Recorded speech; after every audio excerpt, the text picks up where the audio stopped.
Hey guys, welcome back to the channel.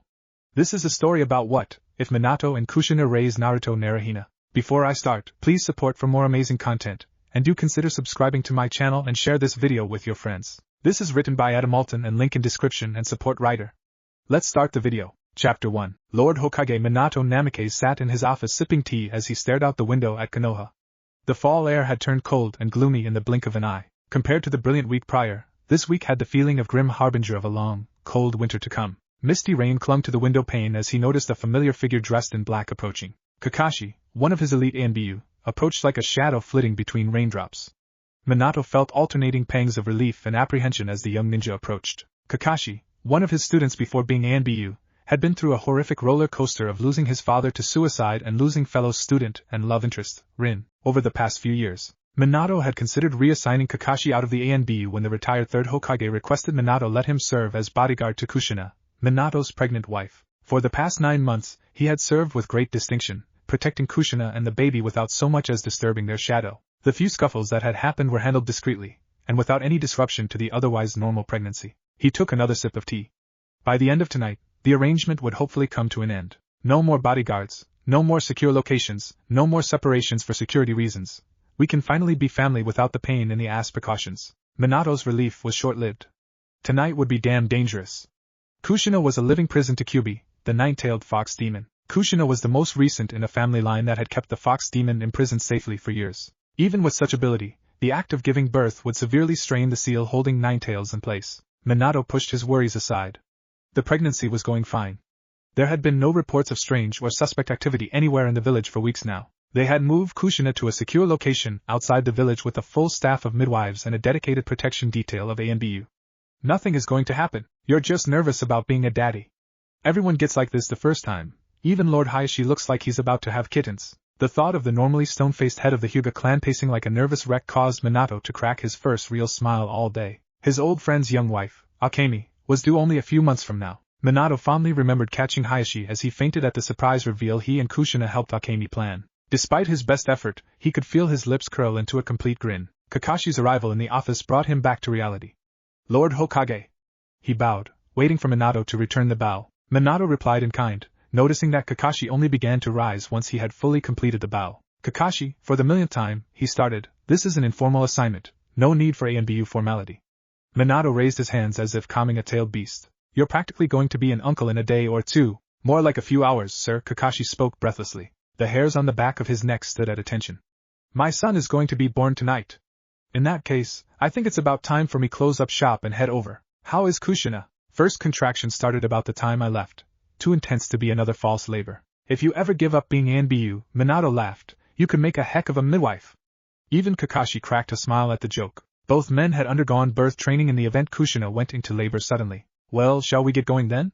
Kakashi asked. "Kakashi, you've been watching Kushina every day for practically all 9 months.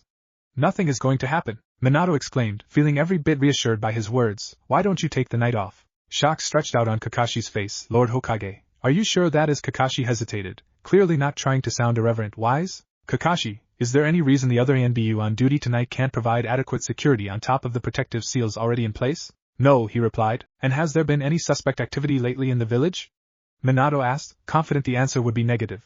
"No, not exactly." Kakashi's voice trailed off, suggesting not all was said. "Not exactly?" Minato furrowed his brow. "What do you mean?" "It's just," Kakashi hesitated, "that's just the thing. When she had that false labor last week, suddenly everything went dark. Even petty crimes suddenly dried up for about a day or two." Minato let Kakashi's suspicions crawl around in his skull. It made sense for things to be quiet. They were no longer at war. Could the absence of activity be something trying to throw us off, lull us into complacency? Deep in his gut, Minato tried listening to his instincts, and they all said he and Kakashi were being distinctly paranoid. But a tiny flicker of concern burned within him, refusing to be extinguished.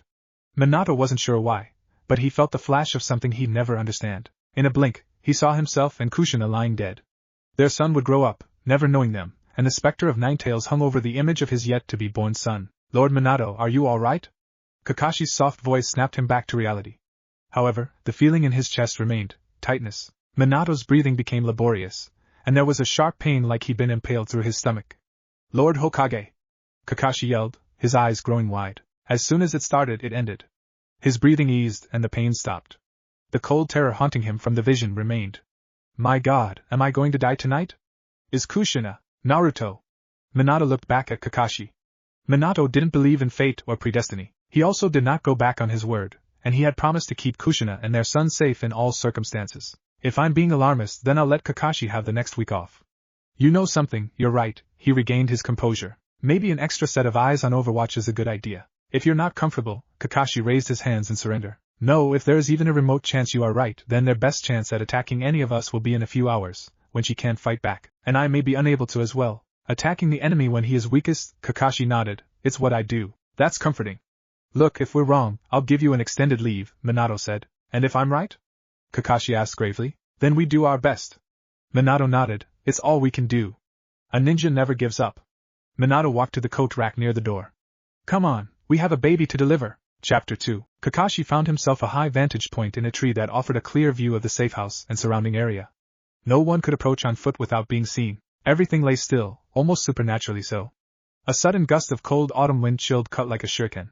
He should have worn a heavier outfit, but there wasn't time. There was barely time for him and Lord Minato to stop at the cemetery to pay respects to Rin and Obito, his fallen comrades and Minato's former students. Nothing had felt right in the world since losing them both.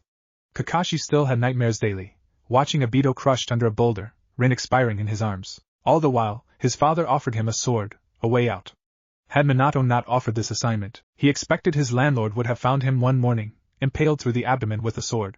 There were still times when the thought creeped out of its hiding hole. Kakashi could remember it calling to him, the world would be a better place if you'd never existed.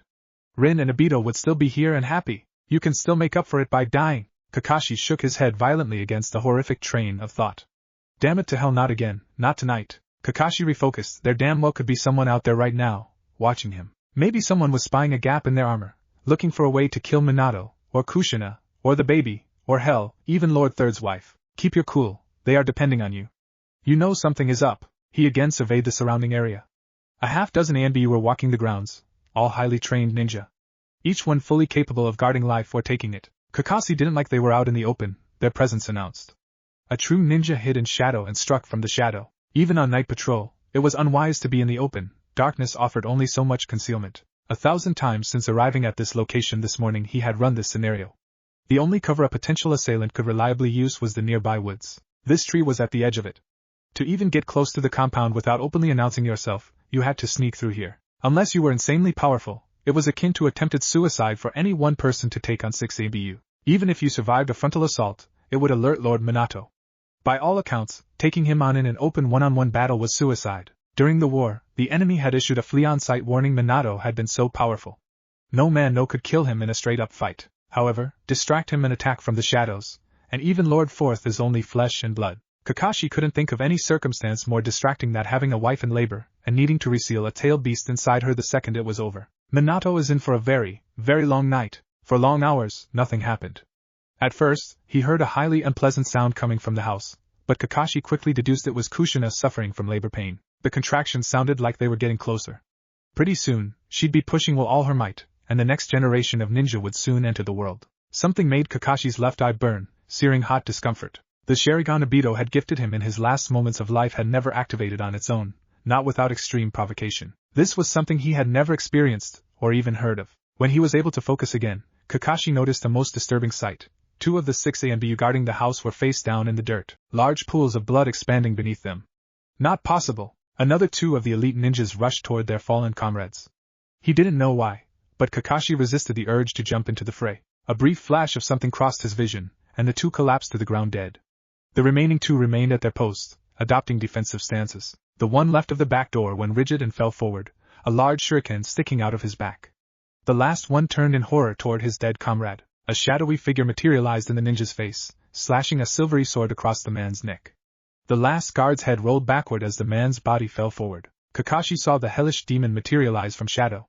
The creature wore all black, except for an elaborate swirl pattern mask that featured only a right eye hole. For as foreign as the creature seemed, Kakashi knew it was a man, and something about him seemed eerily familiar. He felt like he was looking at a twisted reflection of himself. All too easy, the masked man said. My god, the Sharingan, I can understand him. Kakashi also felt on a genetic level, if he approached this enemy, he'd join the other ANBU lying dead on the ground. Anyone who could take out 6 ANBU in the blink of an eye could kill him without batting an eyelash. Easily as powerful as Minato. Shit, The figure forced open the back door to the house, apparently oblivious to his presence. This would be his one chance. The target hadn't noticed him. If he could get the drop on this guy and pin him down, Minato might be roused enough to take him down. Kakashi knew full well doing this would probably get him killed. It didn't matter. If he died and Minato and Kushina lived, it would be a good death. He would see Rin and Obito again. He could see his father again. It's a good day to die. Kushina Uzumaki ground her teeth as she suppressed the scream. In her lifetime, she had endured bullying, physical punishment while training, and the weight of restraining the nine-tailed fox. Naruto was kicking, frantically trying to escape her body. She could also feel Ninetails stirring. Her seal on him was weakening by the second. Another searing contraction, and this time, she couldn't stifle a scream. Just a little more, I can see his head. The midwife called out. Lord Third's wife was concentrating her chakra, trying to maintain the seal. Just a little more, Kushina. You're doing great. Any man would be dead right now. The contraction struck like lightning. Again she screamed, this time tears spilled freely as she pushed with every damn thing she had, full piss and vinegar. Kushina gripped the handles on birthing table with enough force to feel the mount warp. Kushina heard another scream. No, not screaming, crying. Baby Naruto cried as he slipped from her body. Her head flopped back on the pillow. Several deep breaths and cold relief washed over her. My God, I did it. We did it, Minato. Naruto's cries were music to her ears, enough to temporarily drown out any worry in the world. She felt euphoric. Her body tingled, feeling a little drunk by the magic of the moment. Now time to suppress Kyuubi, Minato called. All was well. The magic shattered as Lord Third's wife and her assistant collapsed, choking gurgling noises coming from both of them. Minato! Fear gripped her, and she felt the seal holding Ninetails collapsing again. Step away from the Jinchuriki or the child dies. A deathly, malicious voice called. Naruto! My baby! Kushina felt the seal on her almost fail. It took everything she had just to keep it inside her. Hold on, let's just be calm. Minato tried placating the man holding Naruto, holding a shuriken to his face. Kushina's blood turned to ice water. If she moved to help Minato, Ninetails would get free. If she did nothing, her son might die. The masked man threw the baby into the air, looking to impale the child. A flash of something crossed her vision. Like divine intervention, it moved fast and struck without mercy. Another black-clad figure materialized behind the masked man, his left eye glowing a hellish red. In a blur, the masked man was gripping the left side of his neck as she caught the image of Kakashi dig a kunai into the man's shoulder, carving a bloody streak up to the man's neck to the angle of the jaw. Kakashi hadn't even withdrawn the blade when Minato landed near her, baby Naruto in hand. Any relief was short-lived by the crackling noise of explosive tags stuck to the blanket shrouding the baby. Minato! Naruto! She screamed. Minato flung the blanket away, grabbing her. In a flurry, they were outside of the building. The concussive blast followed them. Kushina felt something hot, angry in gut. As she landed on her back, she looked down to see an angry splinter of burning wood impaling her in the abdomen. Oh God! The black marks began to spread outward from the injury. The already weak seal was damaged even worse now. As hard as she tried, summoning her chakra to the area to plug the gap was impossible. Oh God! It's going to get loose. Thunder God technique. Minato's voice split the night air. Minato smashed into the wounded masked man, sending him elsewhere. The immediate danger gone, Minato rushed back her way. He immediately placed his hands on her belly, trying to reseal or suppress Ninetails, but the beast's chakra was spreading outward from her center mass. Shit! He shouted, taking off his jacket and pressing it around the large splinter impaling her. My love, kill me, let me take Kyuubi with me. She pleaded. Not happening. He shook his head. Kakashi. He screamed. The young ninja, their savior, appeared. He looked horrible, like he'd seen a ghost. He muttered Obito, clearly shell-shocked. Minato picked up the baby, thrusting Naruto to Kakashi. Kakashi! I know this is a real bad time, but you need to take Naruto. Meet us at the hospital. Obito, Kakashi cried, he's alive. This is all my fault. Kakashi! Minato roared, there's no time to dwell on that. You do this and any dishonor on your father and family will be erased. He placed the baby in Kakashi's arms. Go! Kushina heard Naruto's cries as Kakashi vanished into the night toward Konoha. As his cries faded in the distance, she felt her own self fading. Minato, please for all our sakes. She lost herself trying to restrain the monster threatening to claw its way out through her stomach. Chapter 3. Minato paced rapidly forward and back in the hospital waiting room. Lady Tsunade had Kushina in the operating room, working frantically. Meanwhile he, the most powerful warrior in the village, could only pace back and forth, praying that his wife did not die. Lord Hokage, Kakashi spoke softly as he entered the waiting area, gently cradling baby Naruto in his arms. Kakashi, like himself, was covered in cuts and burns, but at least neither of them had been seriously injured. Thank you, Kakashi! Minato felt himself break down into tears. Kakashi thankfully guided him down onto a couch in the waiting room. Tears wouldn't stop. His wife was dying, and it was his fault. God damn it. Why the hell did I not insist on a larger ANBU detachment? This was supposed to be the birth of my son, not a fucking combat mission. He stared at Kakashi, feeling the same horrific sensation in his guts. Obito, his student, Kakashi's friend and teammate, had tried to kill them. He had tried to free Ninetales. Had Kakashi not been there, the whole village might be leveled right now. The ANBU and military police were now fully mobilized by now, and the village locked down. Using the Thunder God technique, he had sent Obito on a long, hopefully fatal journey into a distant mountain range. Even so, Minato wasn't foolish enough to assume they'd seen the last of him. They would have to be ready once this crisis ended. Sir, I must insist we take the baby to the nursery. The nurse chided the two scarred men. Not under any circumstance. Minato roared in the young lady's face. Baby Naruto began to cry. He shouldn't have done it, but he did not want his son separated from them until this mess was sorted. Even then, he was never sure if he'd want his boy out of his sight. It's all right, a calm, familiar voice called. Akemi and Hayashi Hyuga entered the waiting room. Her baby bump seemed to have a life of its own as she approached them. Easy Hinata, you'll get to meet him soon enough. She rubbed her stomach. Lady Hyuga, perhaps you can talk sense into Lord Forth. His son needs to be in a nursery. The nurse begged. Nonsense, she said, taking the baby into her arms from Kakashi. A quick check of the baby and she nodded. He's perfectly stable. Please send a fresh blanket. She hugged the baby boy. The nurse bowed, respecting the fact that Akemi was a trained midwife. As the nurse took off, Akemi sat down as her own child began kicking again. Naruto became strangely calm, and the unborn baby ceased kicking. It would seem they like each other, she smiled. Lord Forth, Hayashi dropped his normally calm expression. We came the second we heard. How is Kushina? She's in with Tsunade right now. Minato choked back tears. His friend hugged him. You convinced Tsunade to come out of retirement?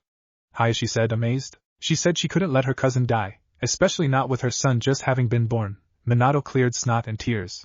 He couldn't believe this was happening. The doors from the operating room swung open. Tsunade's scrubs were covered in blood. She looked haunted. The same look Kakashi had when the blast from the explosive tags had blown away Obishio's mask. Even more unnerving, Kakashi had damn near decapitated Obito with the kunai, and he still kept coming at them. Minato had seen some damn weird things in the Third Shinobi War, but he'd never seen anyone survive a wound like that. I have bad news and really bad news. Tsunade dipped her head. Oh God! Minato felt his cheeks turn red. His wife had died. Minato opened his mouth to speak. She's alive, but we have a very serious situation. Swanda raised her hand to quiet him. The splinter caused internal bleeding. I've got it under control, but her chakra network is badly injured. Minato knew the implications. If Kushina recovered, her ability to use chakra might never be normal again. More immediately concerning, her ability to hold Ninetales was probably severely degraded. Tsunade confirmed his worst fears. The seal holding Ninetales is irreparably damaged from the injury. We have 30 minutes tops before it gets free. The stark look of horror on her face suggested real fear, not just for her patient's life, either. Gets free! Minato, Kakashi, and Hayashi all gasped in unison. Everyone sounded shit scared. They had brought a living, breathing weapon of mass destruction into the village in hopes of containing it, and now Minato would be responsible if anyone got hurt. At this point, the seal is so weak, if she dies, it will get free, Tsunade sighed. So, you see the crisis. Holding Ninetales in her will kill her, but trying to removing it will also kill her. Either way, it gets free if she dies. Does she know this? Minato asked desperately. Yes, I made it very clear when she asked me to euthanize her. Tsunade didn't meet Minato's gaze. Kushina would put the needs of the village and her son above her own survival. So, we have no means of killing Ninetales, and we have one that can contain Ninetales. Hayashi looked grim. Would she live if we did? Minato needed to know. It would make all the difference in the next few minutes. Minato, you're not compatible with Ninetales' chakra. Tsunade chided him. Minato closed his eyes, sighing in deep resignation. There was someone who was, but the implication of thinking it, much less saying it, was horrific, to put it mildly. He opened his eyes, seeing Kakashi lock eyes with him. He knew it too, and he nodded. I'm not. He turned to look at his baby son, the future Jinchuriki of Ninetales, but he is. He had hoped that this day could have waited until Naruto was much old, but fate rarely allowed choosing favorable circumstance. The dropping of a pin could be heard. Akemi looked horrified as she held baby Naruto. Instinctively, she held him close, protecting him. Tsunade said what everyone else was probably thinking. Lord Forth, are you fucking crazy? He's only a baby. Battery acid filled his mouth. He said the hard truth all of them were overlooking. Tsunade, I know it's an awful idea. Damn it in hell, I know it's a horrible idea. Naruto is our only chance to stop Ninetales. But you have a better suggestion. I'm all ears right now. He stared coldly at her. Anyone, he gestured around. Lord Forth is right, Kakashi said in a calm, collected voice. As hateful as binding Ninetales to Naruto is, We put the whole village at risk if we choose to do nothing. Tsunade. Minato asked slowly, his fire returning, will she survive if we transfer Ninetales to Naruto? Swanda shook her head in disgust. No one has ever survived having a tailed beast withdrawn completely. I don't know, maybe. Mito was much older and weaker when Mito transferred it to Kushina. To give even money, but I'd bet on her dying in the process. Initially, Minato was mortified by her words. However, he hoped it was her invoking her terrible luck with betting. All you can do is hope. We should do this in the courtyard, he said. We may damage the building doing this inside. I think we're missing something damned important, Hayashi cut in. Ninetales' chakra is a handful for a fully prepared adult to contain. How in the name of hell is a baby supposed to safely contain it? No one that young has ever successfully held a beast that powerful, and we don't know if Kushina can survive the trauma of having Ninetales removed fully, Akemi said solemnly, running her fingers through Naruto's blonde hair. Minato could tell she was leaving something unsaid, but he didn't know what. Someone has to die then. It might as well be me. It's my duty as a father. I'll use the dead demon's soul-consuming seal to bind Kurama, Minato said, his determination growing. It may save Kushina and limit the beast enough to contain it in Naruto. Lord Hokage. With all due respect, Kakashi shook his head. That's insane. Ninetales is still in Kushina. Even if Kushina survived you sealing Kyuubi, and I don't think she would, Kakashi hung his head. You'd leave her a widow, your son an orphan, and your village without a protector. There is another way. Akemi Hyuga's voice went from soft to firm. Everyone turned to look at her. Her dark eyes glowed with fire. It's risky, but I think it will work. Without anyone dying, she turned to Tsunade. But I need to see Kushina first. What's the downside? Tsunade asked. Minato knew this sounded too good to be true. That's complicated, Akemi said as she got to her feet. Minato noticed a very pregnant woman rubbing her stomach. But there isn't time to explain. Please take me to her. Minato couldn't help but wonder what peril they were all about to enter. Kushina felt the stretcher bounce as she regained consciousness. They were wheeling her outside into the hospital's courtyard. Kakashi stood guard with Hayashi and a handful of other ANBU as the medical neem pulled the stretcher. Minato, her voice sounded weak even internally. Lady Kushina, please hold on. Kakashi beckoned. The boy needs his mother. Kakashi! She cried, thank you for keeping us safe. Tears of pain leaked from her eyes. The black marks were tunneling under her skin. Kyuubi was almost free and she knew it. Thank me when this is over. Kakashi sounded refreshed, like a man with hope. He held Naruto close to her. He'll understand when he grows up. Kushina was vaguely aware what was about to happen, and she hated every bit of it. Akemi, Minato, and Hayashi would suppress Ninetales all at once, using Akemi and her unborn daughter as a conduit of sorts. They'd extract half of Ninetales and seal him inside Naruto. With the fox fully suppressed, Swanda would heal what she could of the seal around the other half of Kurama, and repair what she could of Kushina's chakra network. If everything went right, no one would die, and they all could go on with normal lives. Kushina actually managed to laugh through pain and exhaustion. There was nothing normal about being a Jinchuiki. Even though she knew Naruto would likely succeed her in the role one day, she had always prayed he'd never have to bear the burden. And now you're passing that burden before his life has truly begun. Guilt followed pain as Kurama clawed at her inside. Kushina knew there was no alternative either. A lot of people were going to die if they failed. Everyone remember, Okami commanded as Minato summoned the ceremonial altar. Ninetales has very powerful negative chakra. She clutched at her pregnant belly. At all times maintain focus on people you love. Kyuubi is likely to try and break us up, don't let him. Kakashi handed her baby Naruto, and she placed him on Kushina's stomach. A firm hand gripped hers. I'm sorry, Kushina, Minato cried. This is all my fault. Even if that were true, she cut him off. And it isn't. I still love you. She gripped his hand with all her strength. I'd die for him and you. She cried. You both have made me so happy in such a short time. Don't cry, Kushina. He pleaded. You've seen nothing yet. I promised I'd keep you both safe and happy, and I never go back on my word. That is my ninja way. Minato kissed her, his passion for keeping his word evident. Kushina felt a short moment of joy at hearing the motto he'd had since childhood. She latched onto the memory of him holding her as he rescued her the first time as he transferred her and Naruto to the altar. Against pain, she remembered the love they had shared, especially the night Naruto had been made, and the joy and hope she had when she learned she was going to be a mother. Deep down, she latched onto the hope that there were still more memories to be made with him and Naruto. Briefly, she felt Ninetales weakened. It was now or never. Everyone ready? Akemi asked, placing one of her delicate hands over the failing seal on Kushina's belly and the other on Naruto. Ready, Kushina said, latching onto her hopes and dreams of being a mom to her son. A strange flood of chakra overwhelmed her, and everything went black. Akemi Hyuga took several deep breaths through her nose in a vain effort to calm her beating heart as much as to calm the now very active baby in her belly. A wave of nausea washed over her at the thought of what she was about to do. Even if they succeeded, there was a chance that this would cause a miscarriage. Silently, she wondered if Hinata was aware of that fact that she had kept from the group. I'm sorry, my love, but we all will die if this thing gets free. I'll do everything I can to protect you. Everyone ready? She asked, burning with determination as she rested her hands on Kushina's injured belly and Naruto. Tsunade, Minato, and her husband nodded, placing their hands over hers. At the last moment, Kakashi also added his hands. Everyone stared briefly. I've become quite attached to him tonight. I should see this through all the way. The other ANBU are good enough to protect us. Akemi nodded, and she began channeling everyone's chakra into Naruto and Kushina, using herself and baby Hinata as a concentrating vessel. At first Hinata seemed resistant, but soon she too joined in the effort. The tickle of her chakra seemed to grant strength to the collective effort. Soon, her sense of self gave way to a feeling of collective awareness. She could sense Kakashi's unease, Tsunade's doubt, Minato's panic, and her husband, Hayashi's feeling of inadequacy. You're a fool for doing this, Lady Hyuga, a gravelly, sinister voice called out to her in the darkness. You put your baby at risk on a plan that is doomed to fail. You're a poor mother and a terrible wife for concealing it from your husband. Thick, crushing guilt almost forced her to break contact when she heard Hayashi's voice. Don't listen to him, my love. Akemi found her grip on Ninetales, pinning it in chains. Ah yes, Hayashi, Ninetales growled. I was wondering when the underachieving son would appear. The beast gave a cavernous laugh. Born only seconds before true heir to your family, the son destined for greatness. Tell me, how does it feel to be Hayashi the blind and stupid? Hayashi, hold fast. Tsunade implored him. Ah yes, the medical nin who learned to fear blood, just as she fears death. Kyubi's voice boomed with laughter. You've chosen the wrong place to practice your arts. I'll kill you last, just so you can watch in horror as the blood of the others covers you. Ninetales grinned as the chains on him slackened. Ah yes, and you, hiding there in the shadows, Kakashi. Akemi could feel Kakashi's heart skipping beats as Ninetales spoke harsh lies. You abandoned your friends, killing them both. Failure runs in your family, Kakashi. That's why your father killed himself. The only reason he didn't kill you was that he couldn't wait that long.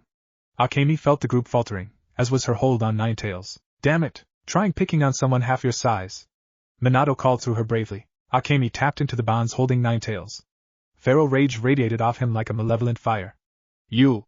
The beast snarled acidly. I live to devour your corpse. Mark my words, Yellow Flash. I will feast upon you for this. Minato's amusement was palpable. I hear I'm tasty in a sauce of black vinegar, soya, and sesame seed oil. Minato grinned, as did everyone else at the inappropriate reference. You sicken me. The feeling is mutual. Minato called back. Enough of this, Kyubi.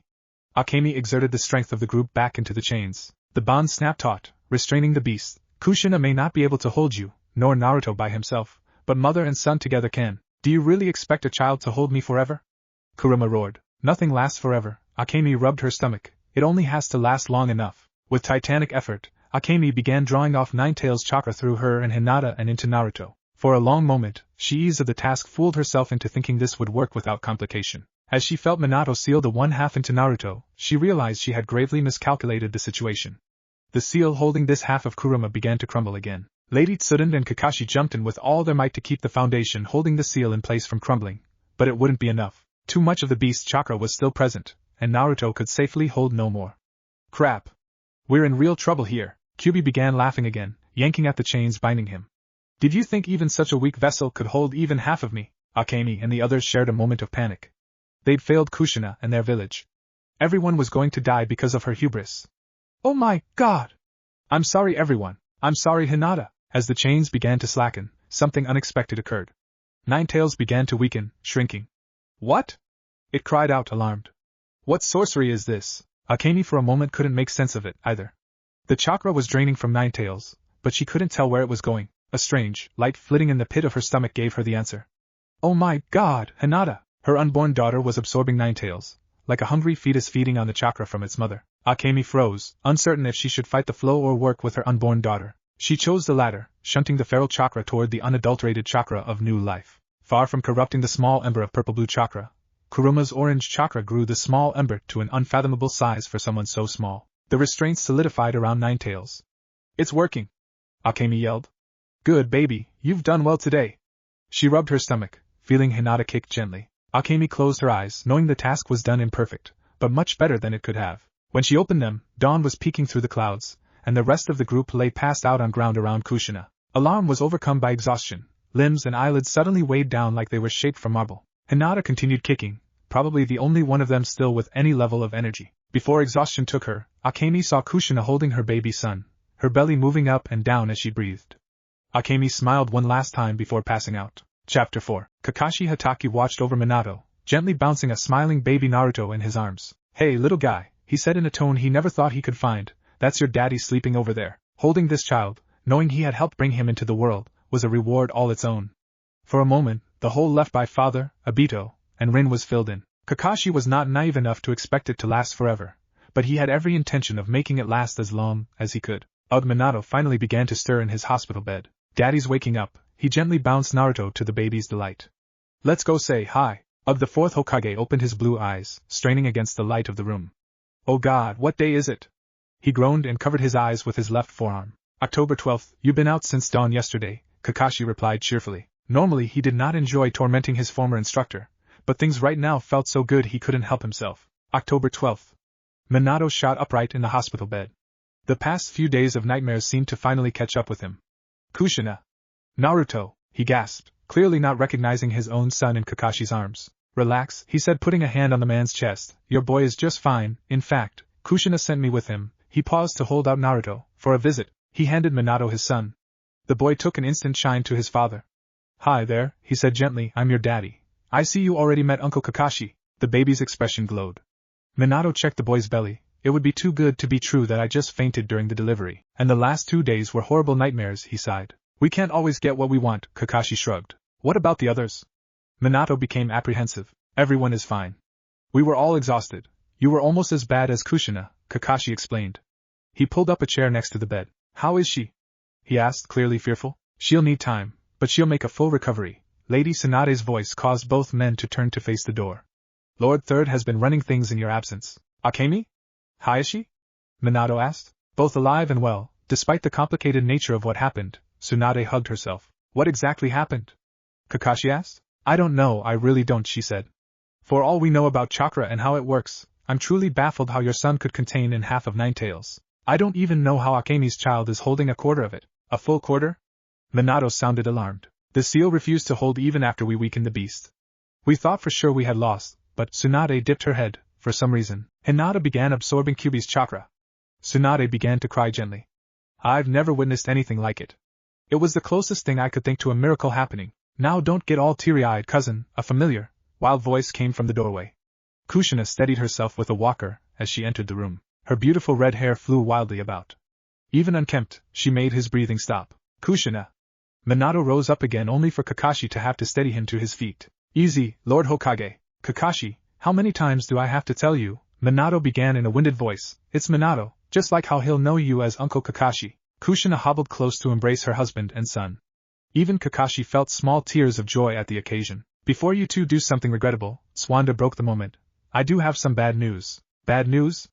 Kakashi asked. "What now?" Tsunade sighed. "Not that I think you'd try it again soon, but I would advise against having more children." Tsunade put her hands on her hips. "I don't think we can repeat a miracle like last night in another 1,000 years. I guess one is enough," Minato said, rocking his son as he kissed Kushina on the cheek. "There is more, Kushina. I don't know how to tell you this." Tsunade stumbled on her words. "I know, so much for being Hokage, or a ninja in general ever again." Kushina patted her side where she had been impaled. "When Naruto is older, I think I can repair the damage without risking the piece of 9 tails getting loose," Tsunade said hopefully. "It can wait, Tsunade, just as long as my boys are okay." Ahem, Kakashi decided now was as good a time as any to interrupt. "I hate to interrupt the happy thoughts, but I do have a few things to say. That is, if my input is welcome." "Go ahead," Minato said. "First and foremost, I think someone should let Jiraiya know his godson has been born." "Agreed," Tsunade replied in unison to Minato and Kushina. "Second, we should consider what security arrangements should be made for your family." "What did you have in mind, Kakashi?" Kushina tilted her head curiously as she took Naruto from Minato. "I think his last name should publicly be Uzumaki and not Namikaze. It's not much, but anyone from outside the village looking to harm him might have a harder time of it." "I think that works," Minato said. "What else?" "I also think we should consider having your family under more permanent protection. At least, until we sort out this business with Obito." "I, of course, can make a few recommendations if you'd like," Kakashi laughed nervously. "Of course, Kakashi," Minato said. "I think extending your assignment would be a wise decision for all of us." "What about the Hyuga clan? Their daughter is now part Jinchuriki, too." "I think we can keep our daughter safe as is." Another familiar voice came from the doorway. Hayashi Hyuga joined the growing crowd in the room. He carried a bouquet of red roses and handed them to Kushina. "Lord Hayashi, how are Akemi and the baby?" Minato asked. His expression looked haunted to Kakashi. "We'll know for sure in another month or two, but all the medical men agree they can't find anything abnormal with mother or child." None of them seemed to notice the abnormal chakra signature. Out of curiosity, Kushina asked, "Can you see it on either Naruto or me?" "Only vaguely," he replied, "which I was hoping for." Minato nodded at the good news. Aside from a small group of ANBU and Lord Third, no one else would be privy to Naruto's unique situation. His son would live a normal childhood, at least normal for a Hokage's child, and there would never be any stigma attached to him being a Jinchuriki, at least not until he was older and hopefully ready for the responsibility. Minato lovingly stared at his son, tracing his hand over the boy's blonde hair. "My boy, I'm sorry this had to happen to you. I'm sorry I screwed up as a father already. I promise with all that I am to try and keep those mistakes small. I love you, my son!" Tears of joy ran from Minato's eyes. He didn't want to imagine what this moment would have been like had he let Kakashi have the night off. "Naruto! Hurry up, or we'll be late for the birthday party!" Kushina yelled to her son from the living room. Light snow was beginning to fall outside the living room window of the house. Already, the village was blanketed in white, houses looking like overly frosted gingerbread houses. Post-holiday shoppers were already making for home to have cups of warm tea or cocoa to ward off what promised to be a cold, snowy day. "Naruto," she called again. Kushina restrained the urge to holler again, but she instead began walking toward her son's bedroom, careful not to trip over the toy kunai and shuriken he'd left all over the living room floor. In her head, she could hear her mom chiding her for leaving a mess everywhere she went. "I guess that whole, I hope you have a child as messy as you are right now, curse really works." The sound of coughing came from his room. "Oh no, I hope he's not getting sick again." Naruto had given all of them the flu only a month ago. Minato had to sit through long negotiations burning up with a high fever and a head swimming in cold medicine. Nevertheless, Kushina counted her blessings that they were all alive and well, and her son Naruto was now 3 years old. She opened the door to his room, and she caught the laughable sight of her son covered in tiny dots from a red marker sticking out of his pocket. Equally laughable was the poor imitation cough he gave right as she came closer. Kushina had to stifle the urge to laugh and yell at the same time. "Mommy," Naruto sniveled, "I don't feel good. I don't think I should go to the party." A tiny spark of mischief glowed in Kushina's red hair. "This could be fun, this could be a lot of fun." The corner of her mouth rose. "Why Naruto, honey, what's wrong?" She knelt down and put a hand on his forehead. "Do you have a fever?" It took supreme effort not to laugh. I don't know, maybe?" Naruto rocked back and forth on his feet. He clearly didn't realize he was busted yet. Kushina placed her hand on her chin and mock scowled like she was deep in thought. I suppose this means we should go see Granny Tsunade. She'll want to take your temperature." Her voice trailed off to let his imagination fill in the gaps. Naruto instantly tensed up. "No, I don't think she needs to do that." His eyes shot open in terror. Swanda last month had lost her patience with Naruto when he couldn't keep the thermometer under his tongue properly. To be fair to Naruto, all three of them had been terribly nauseous when being examined, and she and Minato barely avoided sharing his fate. And Kushina covered her grin with a hand as she stood up. "She may just have to give you a shot." Kushina gave heavy emphasis on the one thing she knew would scare Naruto. For as fearless her child as he was, he hated going to the doctor, especially to get a shot. "No!" Naruto cried. He ran to the restroom and began frantically trying to wash the spots off his face and arms. He ran back in the room, having not dried himself. "See, mommy, I'm feeling much better." Kushina could hold it no longer. First a giggle escaped, but it soon turned into a full-on fit of hysterics to the point she had to clutch her sides and started crying from laughter. Her laughter soon was stifled by a sharp pain in her right side. "Ah," she groaned. The pain dropped her hard to her knees. "Ah!" Her knees ground on the hardwood floor. "Mommy!" Naruto ran back to her side, still covered in soapy water. "Mommy! What's wrong?" Naruto placed his hand on her forehead. Kushina took his tiny hand in hers. "I'm okay, son, really," she lied. Ever since that terrible night 3 years ago, heavy exertion of any type could cause extreme pain in her abdomen. Between the damage to her chakra network and the special seal used to contain the last bit of Ninetales, Kushina could never take for granted her ability to endure physically or emotionally taxing tasks. "But this is why you aren't supposed to fake being sick. It can make mommy hurt real bad." "Yes, mommy," Naruto began to tear up. "I'm sorry." Tsunade offered to try and repair the damage, but that would require fully bonding Ninetales to Naruto. Naruto wasn't ready to know the details of the night he was born, much less take on the additional responsibility of carrying more of Ninetales. She hugged him close, wiping away his tears. She wished she could wrap him in her arms and keep him forever this young and innocent. "I don't deserve you, my boy. I've laid on you a terrible burden no mother should ever pass on to her child." A few short tears of guilt, and Kushina straightened herself. "Now do you mind telling me why you made all those spots on yourself?" She pulled the marker from his pocket, and pretended to be sick. "Mommy," Naruto shifted as she released her embrace, "I don't want to go to the birthday party. It's so boring," he whined. "Naruto, it's Hinata Hyuga's 3rd birthday." Kushina gently tapped his nose. "It means so much to her to have someone her age there." They had invited the Hyuga family to Naruto's birthday every year and they were invited to Hinata's birthday each year. "But mommy, she's really weird, and and her eyes are really spooky. Naruto, she held him by the shoulders, look at me. For one, just because she and her family look different doesn't make them good or bad. You do remember what Uncle Kakashi has been teaching you, right? I know, Mom. There are good people who look bad and bad people who look good. Naruto teared up, but all the grown-ups look down at me with those eyes. I don't like them looking like they're judging me. She could understand his concern. The Hyuga clan were very cold to outsiders. Son, this is a high honor to be invited because they don't normally invite outsiders to family events. And you, your father, and I owe her and parents big time. She saved all of us once. The least we can do is pay our respects to her. Her son tilted his head in confusion. I don't remember her saving us, he said as he dried his eyes. When you're old enough, I'll tell you the whole story, and maybe, just maybe, you'll think differently of her. She smiled. Now, I need you to be my big strong ninja, and get ready. This is an A-ranked mission, by special order of the Hokage. Kushina hoped that making this seem like a ninja task would make Naruto a bit more excited. Mom, will Daddy be there? Naruto asked sadly, his cheeks turning pink. Minato had been spending long nights at the office, negotiating a peace treaty with Kumogakure, the village hidden in the clouds. The end of the Third Shinobi War had not formally ended hostility with their neighbors. With Obito's strange actions 3 years ago, Konoha could ill afford conflicts with the other villages. The chance of a formal peace treaty replacing a constantly unsteady armistice was too tempting, and Minato had been all in to get the treaty signed before the year ended. Yes, she answered unequivocally, he will be there. He made a promise to Hayashi, and he never goes back on his word. Kushina thought how to turn this to her advantage. He, too, has to meet with people he doesn't like being with for the good of us and the village. That sometimes is the duty of the Hokage. She gently squeezed his cheek. You might say this mission is your first step to being Hokage, like your dad. Naruto's eyes lit up, and his mouth hung open wide. Bullseye. Now get ready, Uncle Kakashi will be here soon.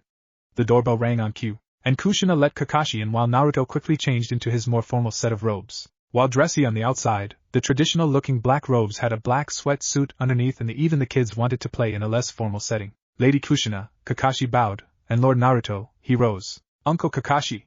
Naruto ran up to their bodyguard, who scooped Naruto up in his arms. Ugh, he groaned. You're getting heavy, Naruto. Pretty soon I won't be able to carry you anymore. You're getting so big. Kakashi's smile hid something more pressing in his eyes.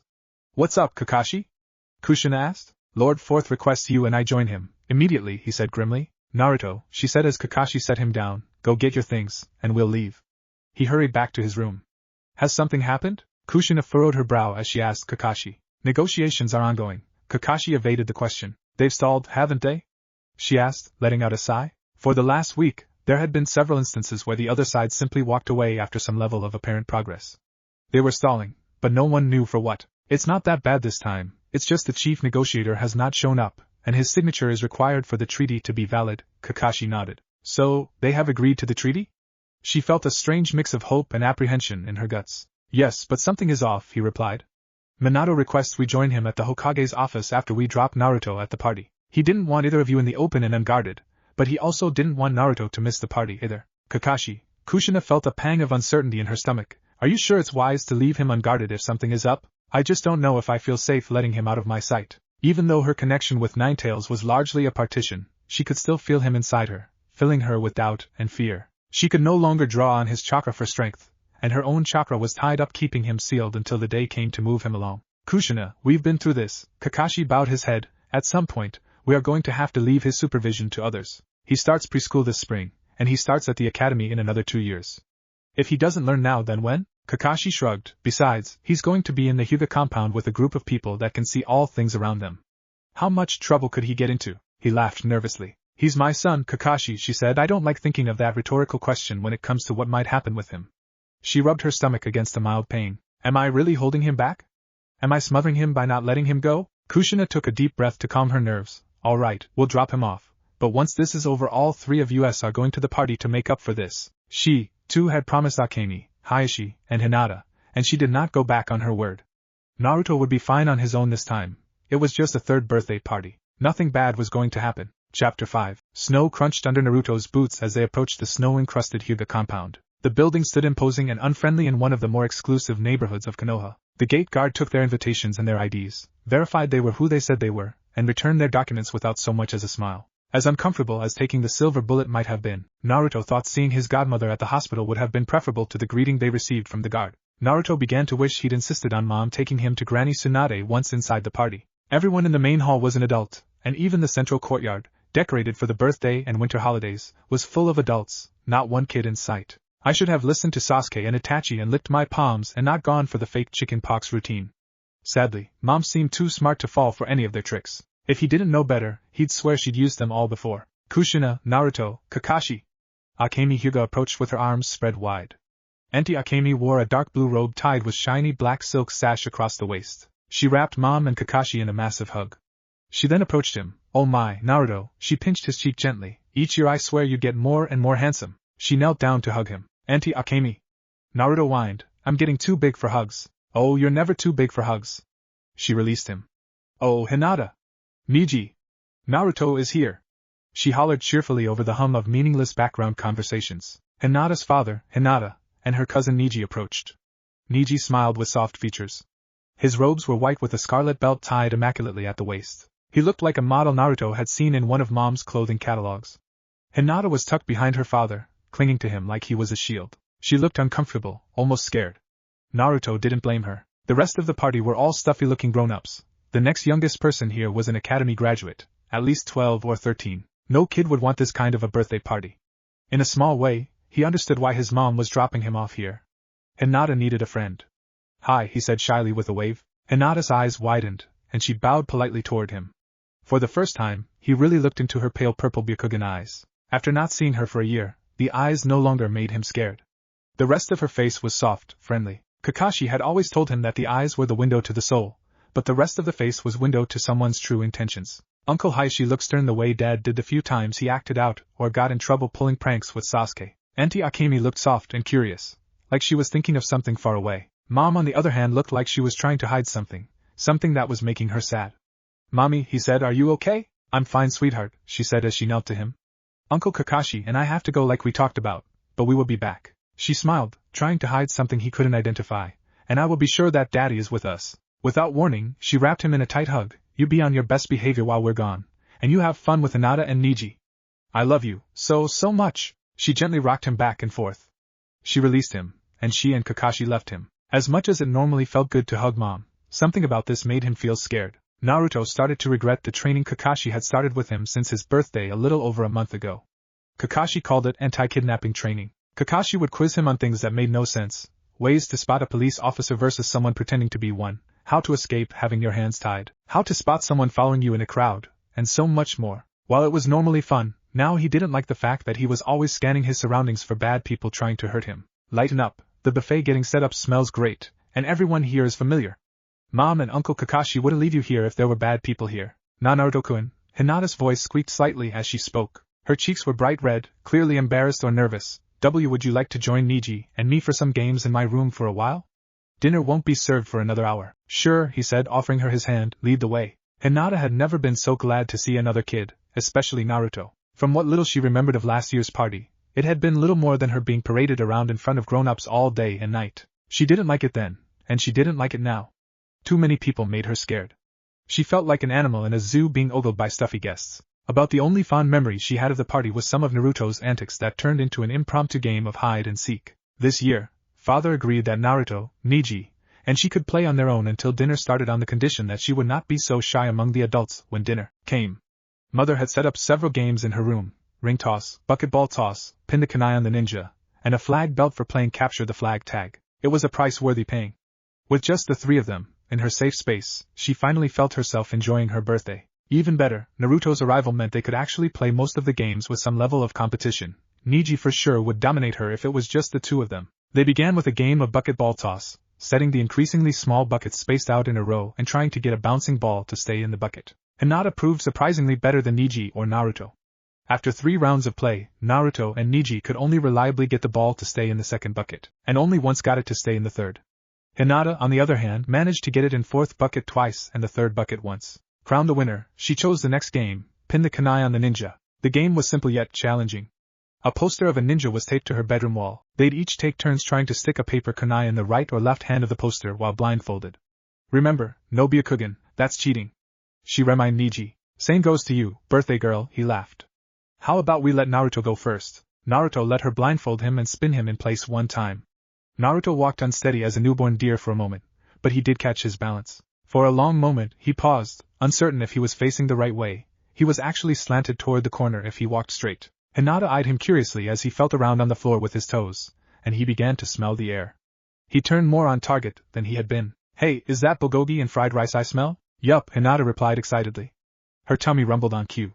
Dinner would be ready soon. Naruto slowly walked toward the target and paused again. Wait a minute, he sniffed again. Cinnamon rolls, he said, and something else familiar. Hey Naruto, before we all grow up, here, Niji impatiently. Cinnamon rolls, Hinata hungrily licked her lips. They were her favorite. And ramen Naruto sniffed deeply again. But no way, it's Shiraku's, he said excitedly as he pinned his kunai off center to the ninja picture's midsection. He removed the blindfold, seeing he missed, but he didn't seem to mind. He closed his eyes again and sniffed deeply. Hey, it is Ichiraku's. Mother had it special order knowing you and your mom would be here, Hinata said. Wait a minute, Niji said. You can tell all that by just smelling the air? Yeah, why? Naruto asked, looking amused. I can't smell a thing, Niji exclaimed. Hinata noticed that Niji was correct. She could barely detect the smell of food at all, but she could detect it faintly. Naruto laughed. I guess all that training with Uncle Kakashi paid off. What training? Hinata asked, unable to contain her curiosity. This was a new trick she'd never seen anyone do. Uncle Kakashi makes me identify certain things by smell, sometimes by taste. He says because I'm the Hokage's son, bad men may want to kidnap me. So, he makes me learn what to smell in food and drink to make sure it isn't poisoned. I'm getting pretty good, believe me. Really, Niji said mischievously. Hinata had seen that look before when he had her run interference while he snuck into the kitchen to raid some of Mom's freshly baked cookies. I think we have a new game to play. He grinned ear to ear like a crocodile. Oh? Naruto replied. Put the blindfold back on, and let's see how good he is. Niji winked at Hinata. Okay, Naruto said as he slid the blindfold back over his eyes. Hinata went first, grabbing a bowl of cinnamon-scented pine cones from her dresser. Try this one first, she said excitedly. Easy, Naruto sniffed. That's the holiday pine cones you had on your dresser. Niji went next, using one of the paper kunai. Try this one, smart Alice, he said. Naruto sniffed intently, ruffling his brow. Smells like paper, but there is something on it. He sniffed again. Ink, and something coating it. He sniffed again. Oh, I got it. The paper kunai. No fair, Niji exclaimed. You were peeking, weren't you? I did not. Try this one. Hinata held out her wrist. Naruto had a gift, it seemed, and she was now curious how good it was. Strangely, this was the most fun she had all year. Naruto sniffed her arm. The small air currents of him sniffing made the skin of her forearm erupt in goosebumps. Hinata had to stifle a giggle. It tickled. Naruto tilted his head to one side, like dog would. He sniffed along the length of her arm again, tightening his face, deep in thought. Of course, he started. I smell skin and silk, but I smell rose water and jasmine. He paused. Perfume? Hinata clapped her hands vigorously at the show. Naruto was really something special. He continued to rub his chin. Niji looked stunned that he'd pick out the light perfume her mom would let her wear. To most people, it was imperceptible, the soft jasmine masking the even softer rose water. But there's something else. Did your mom give you a bath early this morning or last night? Both she and Niji stared at each other. His mouth hung open. How did you know that? She stammered. This was getting just a little creepy. I smell lavender. It smells like the bath oil Mom uses sometimes when I can't sleep, he said. She caught a moment from Niji, now removing his slipper and sock. Hinata opened her mouth, but he made a shushing motion with one finger in front of his lips. He again had his trickster grin. Well, let's see how good you are with this one. You might have to take an extra big sniff. As he passed the sock under Naruto's nose, the boy recoiled. Ugh! Not cool, Niji! Naruto shouted. Cotton, fabric softener, sweat, and a sprinkle of athlete's foot. Naruto covered his nose with one hand as he removed the blindfold. That was your sock, wasn't it? Niji roared with laughter as Naruto threw the blindfold at him in disgust. Hinata struggled not to laugh, but even she felt the corners of her mouth curl and her cheeks turn pink. It was just a little bit funny. I say we blindfold you and drop you upside down in a dirty laundry hamper, and see how you like it. Naruto and Niji wrestled playfully for a few moments. It wasn't going to come to blows, she could tell by the two laughing at each other. She joined in the laughter. This truly was the best day ever. Knock, knock. Kids, would you like some refreshment? A voice called from the door. Hinata slid the door open. One of the caterers came bearing a tray of tea and cookies. Yes. All three of them called in unison. Very well, the man called out. Please take a cup and hold it out for me to pour. All three did as they were told, and soon they had steaming hot cups of tea. The man grabbed a fourth cup and poured himself a cup. A toast to the birthday girl, the man said cheerfully. All three of them raised their cups. As Hinata raised the cup to her lips, something batted it away from her mouth, sending the cup flying across the room. Don't drink it, Naruto shouted. Naruto was grateful for the tea after having smelled Niji's nasty sock. The vile thing could have made buzzards faint. Honestly, does he ever wash his feet? The elephant cage at the zoo smells better. He laughed as the servant said, a toast to the birthday girl. Maybe this party wasn't so bad after all. Naruto almost brought the cup to his lips when he smelled something faintly acrid in the tea. Moondrop leaves, also known as goodnight or black sleeper leaves, the sap from the leaves was rapidly incapacitating if drank or injected. Kakashi had drilled him on the smell mercilessly. It was a common tool for kidnappers. In the blink of an eye, Naruto eyed the servant. He was at least as tall as Dad or Uncle Hayashi, built like a gorilla, sporting short, cropped black hair, and trimmed spaded beard. One thing Naruto did not see was any sign of Byakugan in the man's eyes. The man's face and smile looked like a mask, something he'd seen in a nightmare once. A bad man hiding behind the mask of a good man's face. Even more telling, he was wearing outdoor shoes instead of slippers inside the house, a major no-no. In the time it took for Naruto to realize they were in danger, Neji had already taken a large sip, and Hinata was about to. He let go of his cup, reaching out with his left hand, batting the cup from her lips before she could take a sip. The cup exploded into fragments as it hit her dresser. "Don't drink it!" he shouted as his cup broke on the floor. "Naruto!"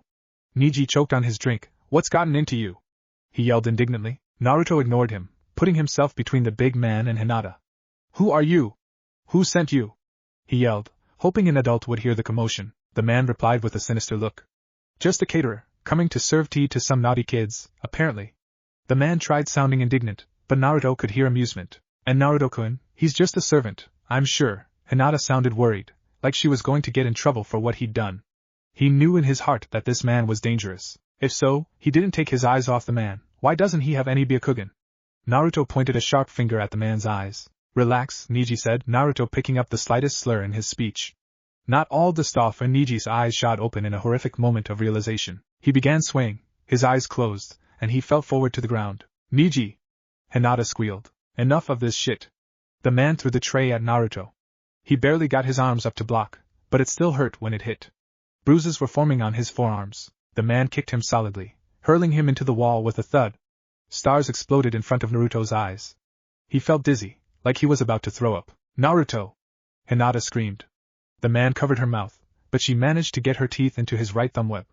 In slow motion, Naruto watched the man throw her into her dresser. Hinata screamed and cried as she fell to the floor. A crystal perfume bottle had fallen on her, spilling its contents over her. In slow motion, Naruto could only watch as the man scooped up Hinata, her one hand reaching toward him as the bad man burst through her bedroom window and out into the rapidly darkening winter evening. At first, Naruto couldn't move.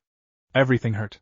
He was bleeding from a cut on the back of his head, and another one from where the tray clipped him in the forehead. Neji was still breathing, but he wouldn't wake for several minutes, maybe longer. "Save her!" A voice in the back of his head commanded him. Naruto struggled to his feet. "Save her!" The unseen voice demanded he move faster. He looked out the shattered window. He saw footprints in the snow, and the shadow of a man vanishing down the street to the left.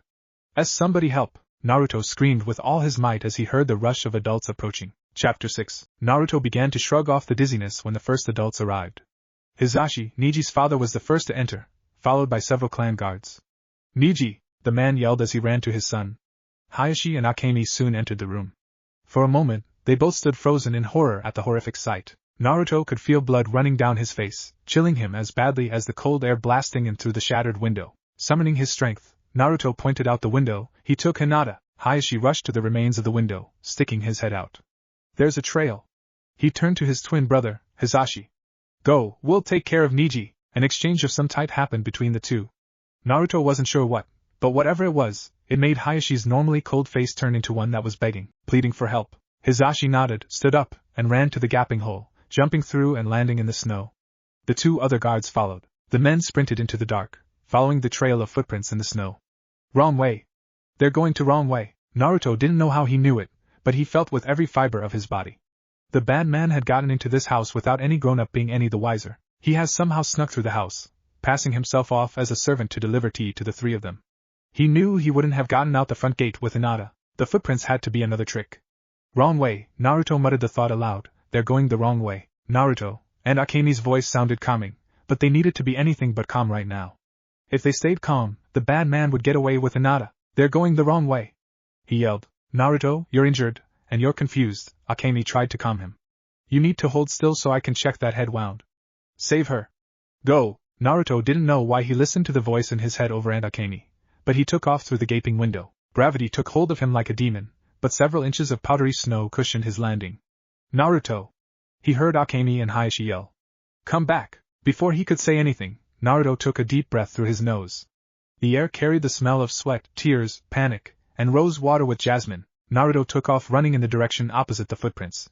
His heavy robes began dragging in the wind. He was only a short distance from the house when he decided staying warmer was not enough if it slowed him down. He unfastened the belt holding his robes over his sweatsuit, and he kicked off his slippers. Less encumbered, he moved even faster. Unfortunately, the sting of the cold began to take its toll. His socks were now soaked through from the snow, his toes were starting to burn. The wind hit him again, cutting through the sweatsuit like he was wearing nothing. For a moment he slowed down, lungs now burning, feeling like they were filling with hot, angry liquid. Steam burst from his mouth and nose and he hunched over his knees. This was crazy. He had no real idea if he was right or wrong about this, just instinct and the scent of Hinata's perfume drifting on the wind. For all he knew this was a trick or a figment of his imagination, just like the lack of footprints in the snow. Remember Naruto, your first instinct is frequently a correct one. Kakashi's lesson rung in his brain as he tried to find anything to prove he was right or wrong. His eyes remained fixated in the pristine snow, not a single track. In fact, there wasn't any sign the snow had been walked on at all during the day. Impossible, this is a busy side street. Even with the steady snow, there should be tracks formed by the uneven snow. The snow looked fake, like it had been poured flat like concrete. Naruto sniffed the ground again. He smelled Hinata, much clearer than before. She had to be closer than he thought. Naruto also smelled the man carrying her. He smelled of musk and spice, an alpha male. Naruto willed his frozen feet to carry him further. His persistence was rewarded with his first visual clue, several drops of red blood in the snow and a series of footprints. 2 distinct sets of prints formed. The bad man's were huge, and he assumed the small set belonged to Hinata. She must have bit or scratched the man hard enough to draw blood. There was a struggle and she escaped. Naruto followed the prints. And then he caught her again. He could almost taste the mix of panic, euphoria, and disappointment of Hinata escaping only to be recaptured. Dribbles of blood continued in the snow as Naruto picked up at a full sprint. The man's prints were fresh, no longer regular in pattern. He had to fight to control his victim at this point. He must have lost control of the jutsu needed to blow away his tracks. They were close by. He could almost feel Hinata. She was terrified, wondering if anyone would come and save her. Why no one had yet come for her. The tracks led into an alleyway behind several closed businesses. At first he thought it was a trick, but her smell was coming too strong along with his tracks. Naruto found himself in an enclosed alley. No exit except the way he came in. The track stopped here. Her smell was still in the air. She had to be here somewhere. Hinata! He hollered with all his might. There was nothing but his echo to answer. Hinata! He screamed again with lungs that felt ready to burst from so much running. Naruto looked around for even the slightest sign of a track, sniffed around him for any indication that they had moved beyond this point. The world began spinning. He'd come so far only to lose her here. He started to cry. A loud GH split the silence. Naruto looked up to see the man on the roof above them, struggling with Hinata, who had her teeth dug into his right hand. Hinata! Naruto screamed. Enraged, the man flung Hinata from the second-story rooftop. Naruto moved faster than he knew possible to catch her. She hit him like a ton of bricks, dropping him to his knees. Naruto screamed for a moment from the pain. Blood stained the white snow. Naruto! Hinata sprung to life, wrapping her arms around him. Naruto returned his gaze to the man, and any relief he felt vanished. Rotten kids! The man threw lethal shuriken, one grazing Naruto's left cheek. Naruto took Hinata by the wrist, making for the alley's one and only exit. Naruto stole a glance backwards. The man had disappeared. When he faced forward, he and Hinata stumbled to a stop in the snow. The man stood between them and safety. The man gave a malicious grin. This supposed to be a snatch and grab for her. The man pulled out a kunai that sparkled in the dim light. After I take out her eyes, the man licked his lips. I'll take you instead, son of Lord Fourth. The man laughed as he slowly approached. They had no way out. A flash of shadow, and the big man was thrown into the alley wall. Another man with glowing purple eyes approached out of the shadows, Hayashi Hyuga. Naruto, take Hinata and go. Get to your dad, he commanded, putting himself between them and the bad man. Naruto didn't wait. He pulled Hinata along and made a beeline to the Hokage's office. Minato sat back in his office chair, nursing his throbbing headache with a hot cup of tea. 3 hours ago. This should have been done 3 hours ago. I could be at a kid's birthday party right now with my wife and kid, but the chief negotiator has to suddenly pull a disappearing act. There was a knock at the door, thankfully to distract him from his anger. An ANBU operative entered the room and bowed. Lord Hokage, please tell me you found something, he said, rising from the chair to bow in return. I'm afraid not, his voice replied crisply. We've checked all known gambling parlors, movie houses, hot springs, love hotels, and pleasure houses. Absolutely no sign of him. Damn it, Minato looked down at the photo of his family on his desk. Hayashi had taken the photo of them last year at Hinata's birthday. He should be there with them right now, celebrating good times and 2 children about to start preschool. Minato looked at the clock next to the photo on the desk. The Kumo Kagure had nearly taken Kushina from him once before, when they were still very young. Never again, they have 1 hour, he said to the other shinobi. After that, we are adjourned until tomorrow. I'm not putting our lives on hold so he can get his jollies at our expense, Minato sighed. The buzz of the intercom on his desk caused his both hope and anger. This had better be good. He pressed the answer button. Yeah. He exclaimed into the ancient intercom. Lord Hokage, Kakashi's familiar voice came over the comm speaker. Kakashi? Minato instantly felt a chill down his spine. What's happened? I need you downstairs immediately. Kakashi paused. Something has happened to Naruto. Minato jammed down the call button. Is he okay? Instantly, his mind wandered to the large number of bad things this could be about. He's fine, but you need to hear this. Kakashi replied. I'll be right down. Minato rushed down the hallway to the stairs. Despite it being the traditional home of the Hokage during his or her time in office, Minato shied away from taking residence in the mansion. He was a man of his people, and he did not wish to set himself apart. That, and there were too many goddamn winding stairways, a hedge against intruders. He reached the plush front room to a bizarre sight. Naruto stood stocking-foot in his black sweats, his dressy outer robe and shoes not accounted for. A disheveled Hinata sat curled up on the couch, her knees drawn to her chin, shivering, whether from the cold or fear, Minato was uncertain. Naruto, he ran up and embraced his son. Daddy? Naruto returned the embrace, crying slightly. Naruto's body was cold, and his tears were intermixed with a cough that sounded like he was getting sick. Naruto, what happened? He held his son in front of him. Hoping to add some levity, he said, the party wasn't that bad, was it? No, Dad, Naruto cried. A bad man snuck into the party and took Hinata. And then I chased him to this alley, and he threw Hinata off a roof. But I did catch her. And then, Lord Hayashi fought with the bad man and told us to run here. Minato had a very bad feeling where this was going. An assailant able to get in the Hyuga compound meant someone with resources and training. A foreign assailant, or a Beto, either made his hands shake. Son, tell me what the bad man looked like. He struggled to stay calm. Did he wear a mask, or have a really messed up face? He paused, trying to think about Obito's appearance. Or did he have weird eyes or really pasty skin? Naruto shook his head. No, Dad, this guy was big and burly, like a steroid user.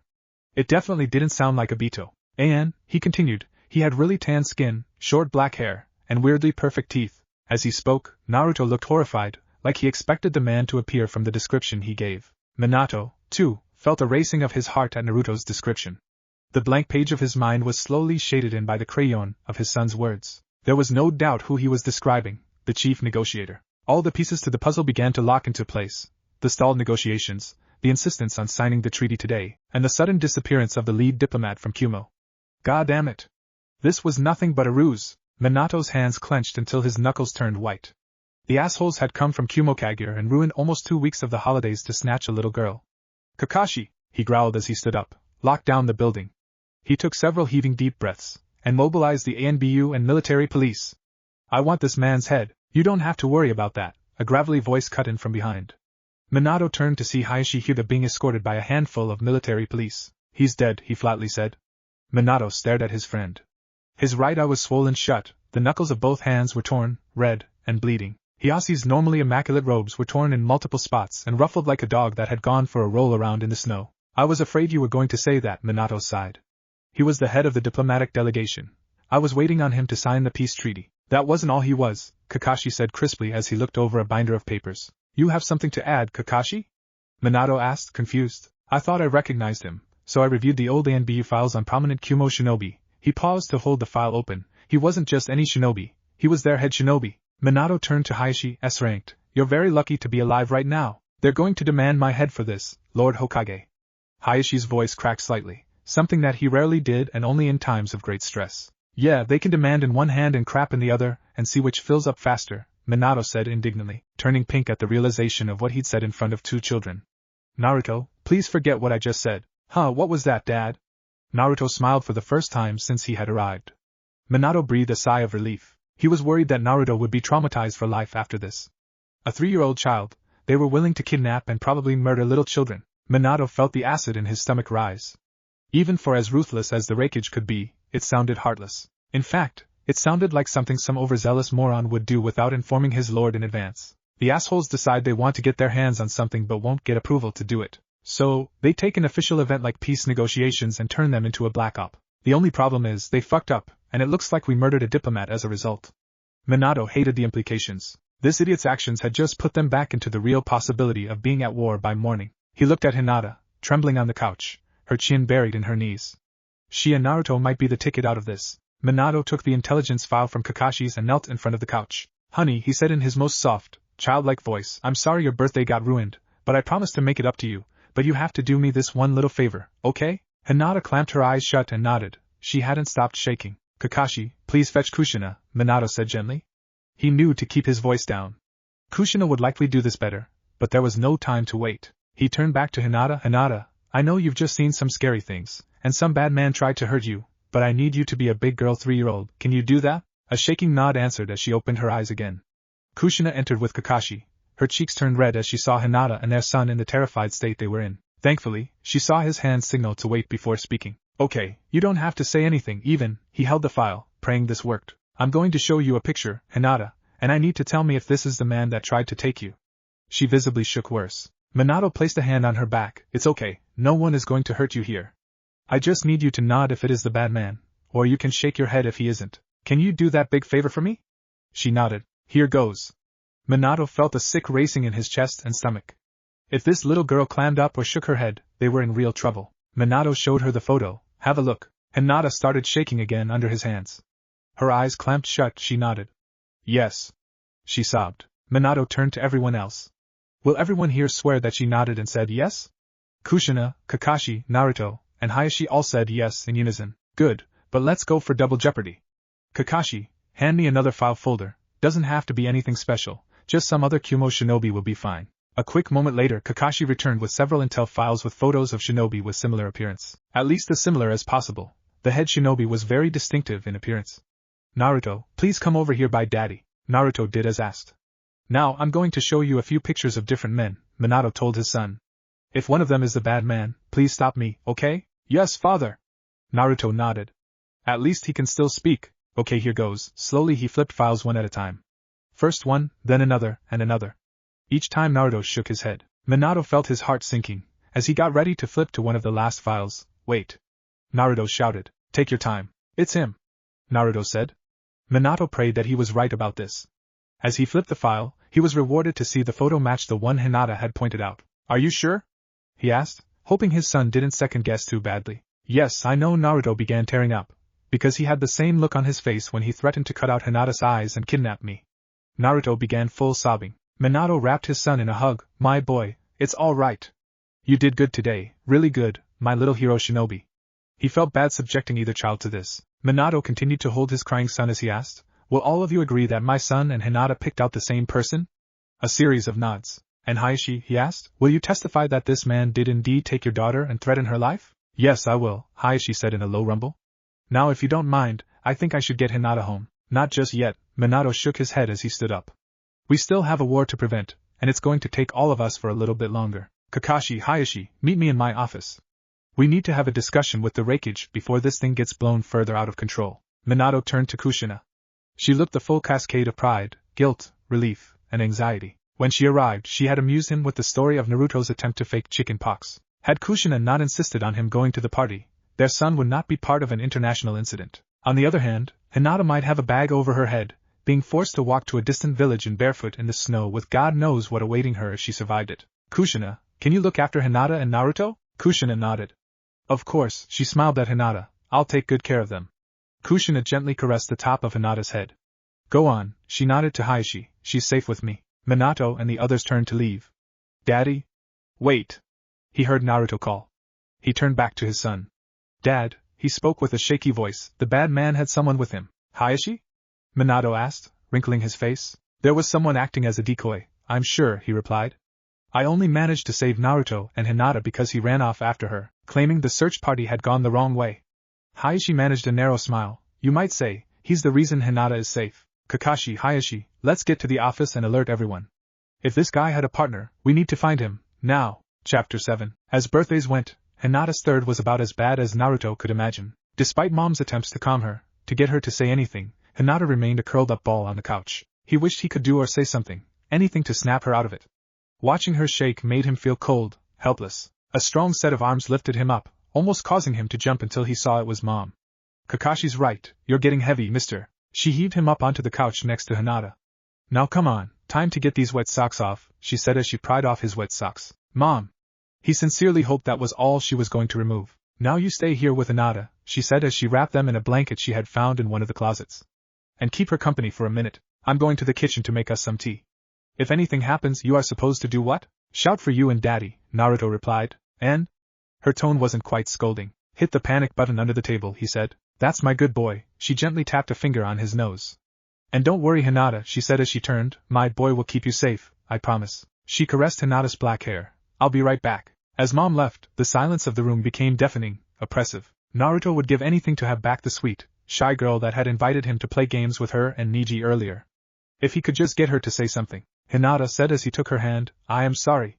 Naruto felt himself tearing up from the guilt of what he planned to say. For what? Her voice squeaked. She turned to look at him. Hinata's face was tense, clenching back against tears that leaked slowly from her eyes.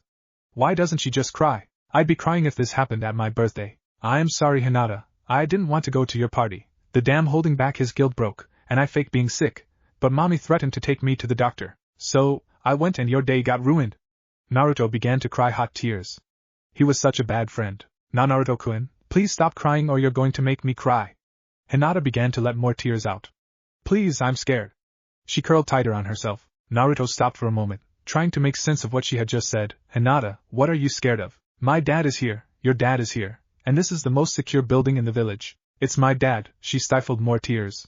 He says that my crying all the time when things go bad is a sign of weakness. He says that when I get to the academy, people will make fun of me if I don't stop. He looked at her frightened, pale purple eyes. Hinata, my mom and dad, the Hokage, say it's perfectly normal to cry when you're hurt or scared. He began feeling butterflies in his stomach sitting here, holding her hand. If you need to, or want to, go right ahead. I promise I won't laugh or judge you. Something in Hinata snapped. One moment she was sitting next to him, the next she had her arms around him, bawling her eyes out into his shoulder. For a moment, he didn't know how to react. He decided to do what Mom and Dad did. He wrapped his arms around her in a hug in return. Hinata felt cold all over. The only warmth from her were tears and snot running down onto his outfit. Strangely, Naruto didn't mind. Aside from the outfit already being torn and bloody in spots, holding her here felt surprisingly good. He felt like a puzzle piece put in the right spot. After a while, Hinata ran out of tears, pulling back from him slightly. Thank you? She pulled him back to her. Thank you, Naruto. A few tears ran, but nothing near as bad as he thought. For what? Thank you for coming to the party, Naruto-kun. She shook as she hugged him. I know it's so boring. I was so afraid you weren't going to come. She let him go, her cheeks bright pink. Just having you there was a better gift than anything the elders had. It was his turn to blush now. Naruto was hardly popular among the kids in the village.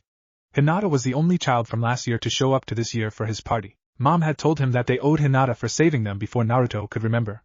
He didn't know how, but Naruto could tell there was something very special about Hinata. And it wasn't just that she looked really pretty right now. Kids, a cheery voice called from the doorway. I brought some tea.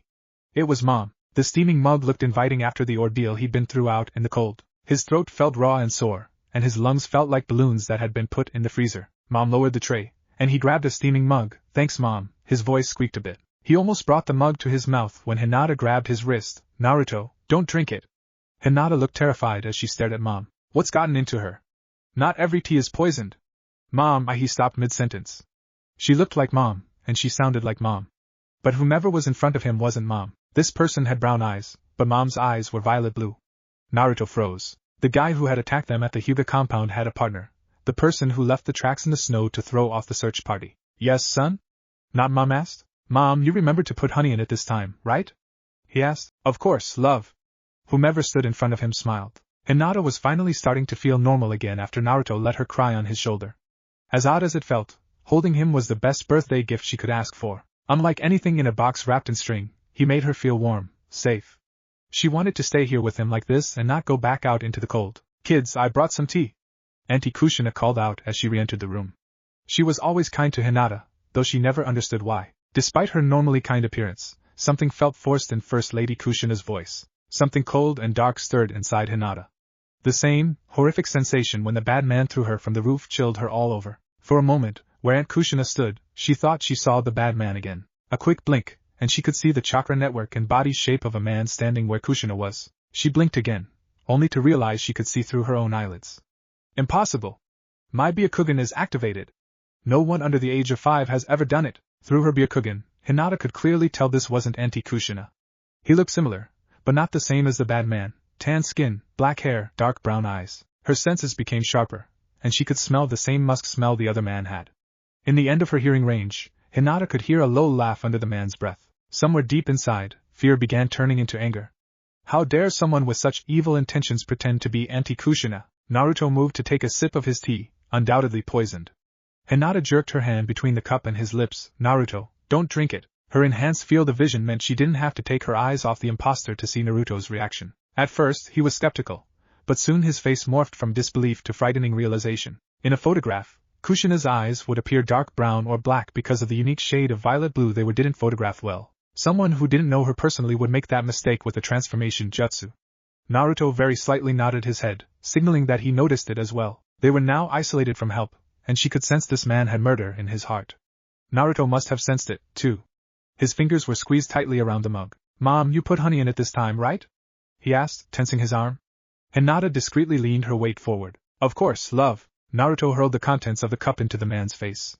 Hinata, meanwhile, sprung upward, knocking the tea service and hot tea all over the man. His transformation dissolved, revealing his true form. MOM. Naruto yelled at the top of his lungs. His voice sounded raspy. The bad man grabbed him by the collar and flung him across the room into an armchair, causing it to fall over. Hinata rushed toward the end table, seeing the red button underneath. The man grabbed her ankle, but she managed to press the button. The air was split by the sound of an alarm klaxon going off. Hinata tried to grasp the table, but the man easily overpowered her grip, dragging her across the carpet. As he pinned her leg in place, the man drew a long kitchen knife. His eyes turned wild with murderous intent. Omigoto, my god! The man reared back with the blade, when a white blur flew across the room. A teapot full of hot tea shattered against the back of the man's head. Ah, hhhh! The man screamed as scalding hot tea burned the back of his scalp and down his neck.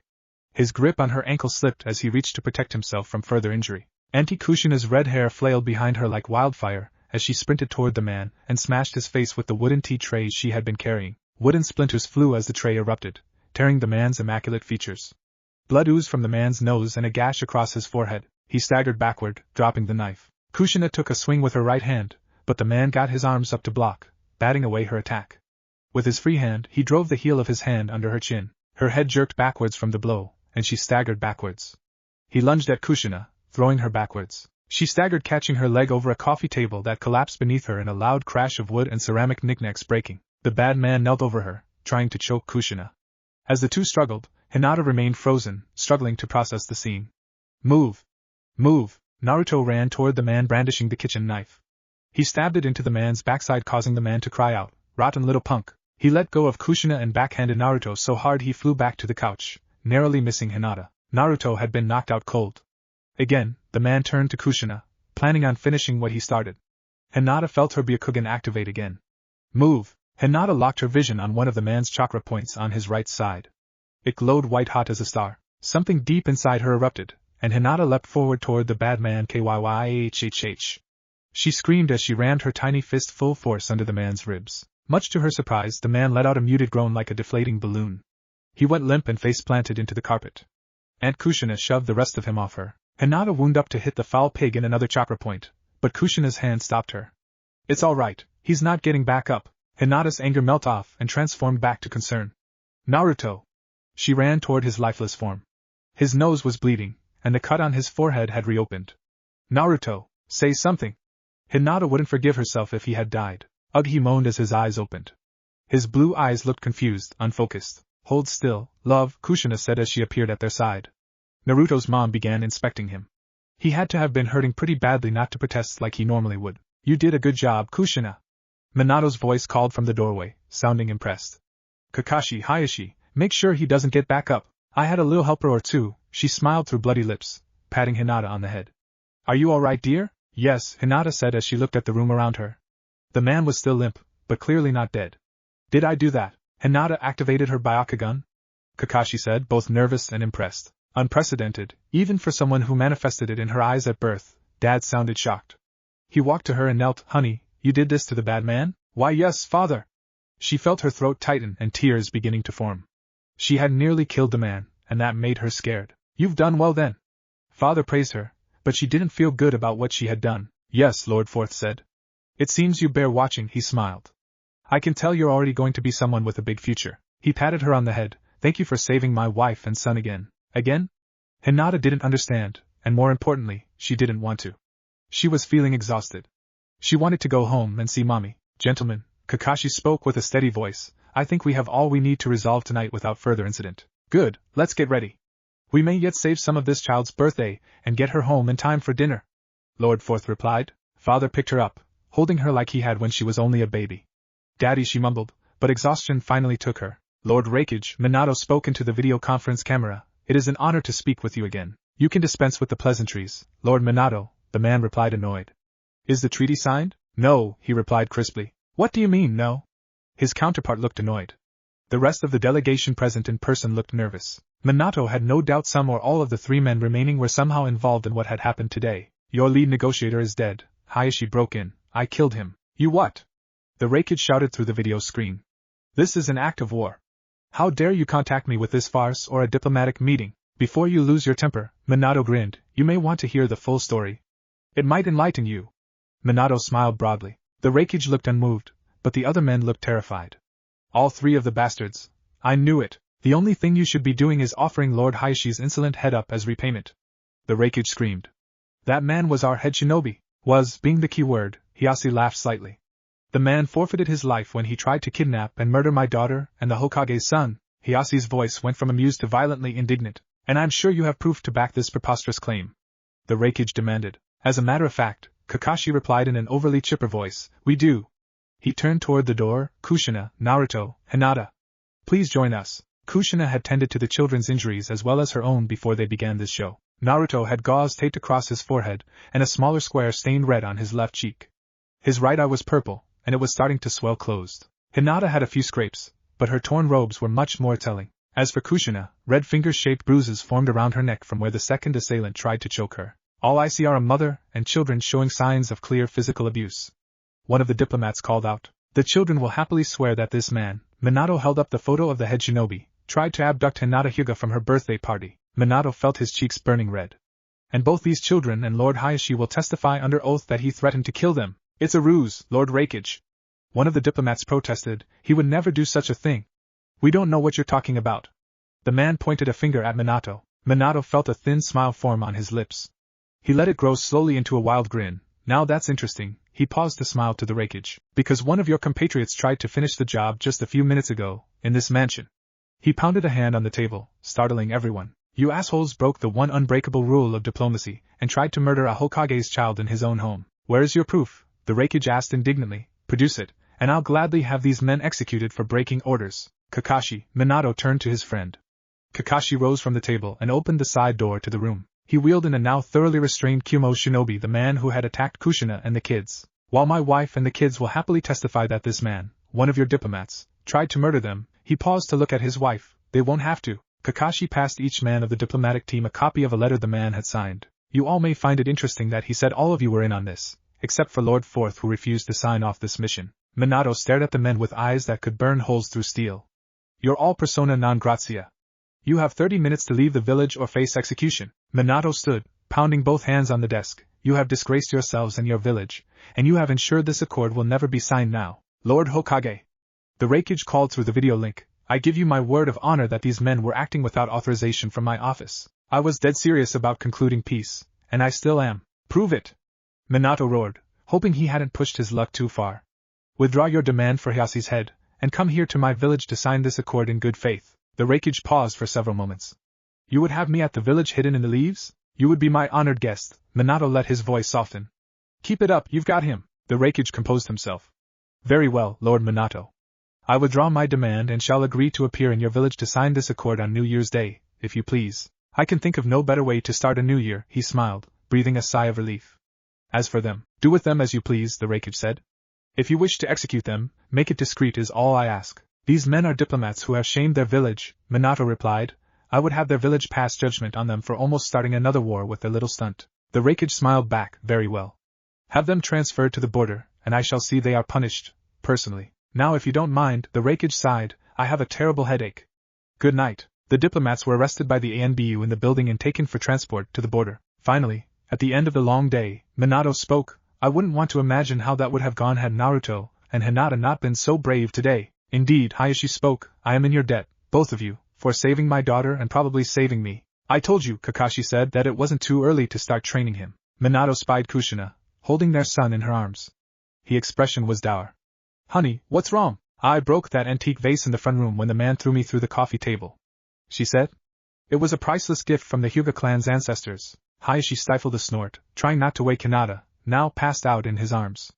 Kakashi began to chuckle, and soon he could hold back no longer. Minato bellowed a hearty laugh, and pretty soon all three men were laughing to the point of hysterics. Even sleepy Naruto and Hinata stirred at the laugh. I failed to see how this is funny, Kushina exclaimed. In between bouts of laughter, Minato said, it was fake. Kushina's face twisted in confusion. Lord Hayashi had broken it when he was a little kid visiting the Hokage's mansion. Minato could feel tears of laughter. After getting a sound spanking from his dad, his father had it replaced with a cheap duplicate. Kushina turned pink, and she too joined in the laughter.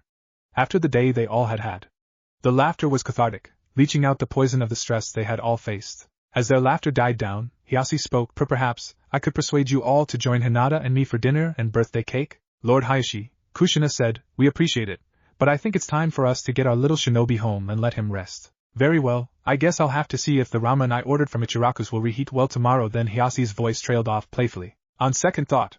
Kushina's eyes and hair perked up at the mention of ramen. No sense in wasting it.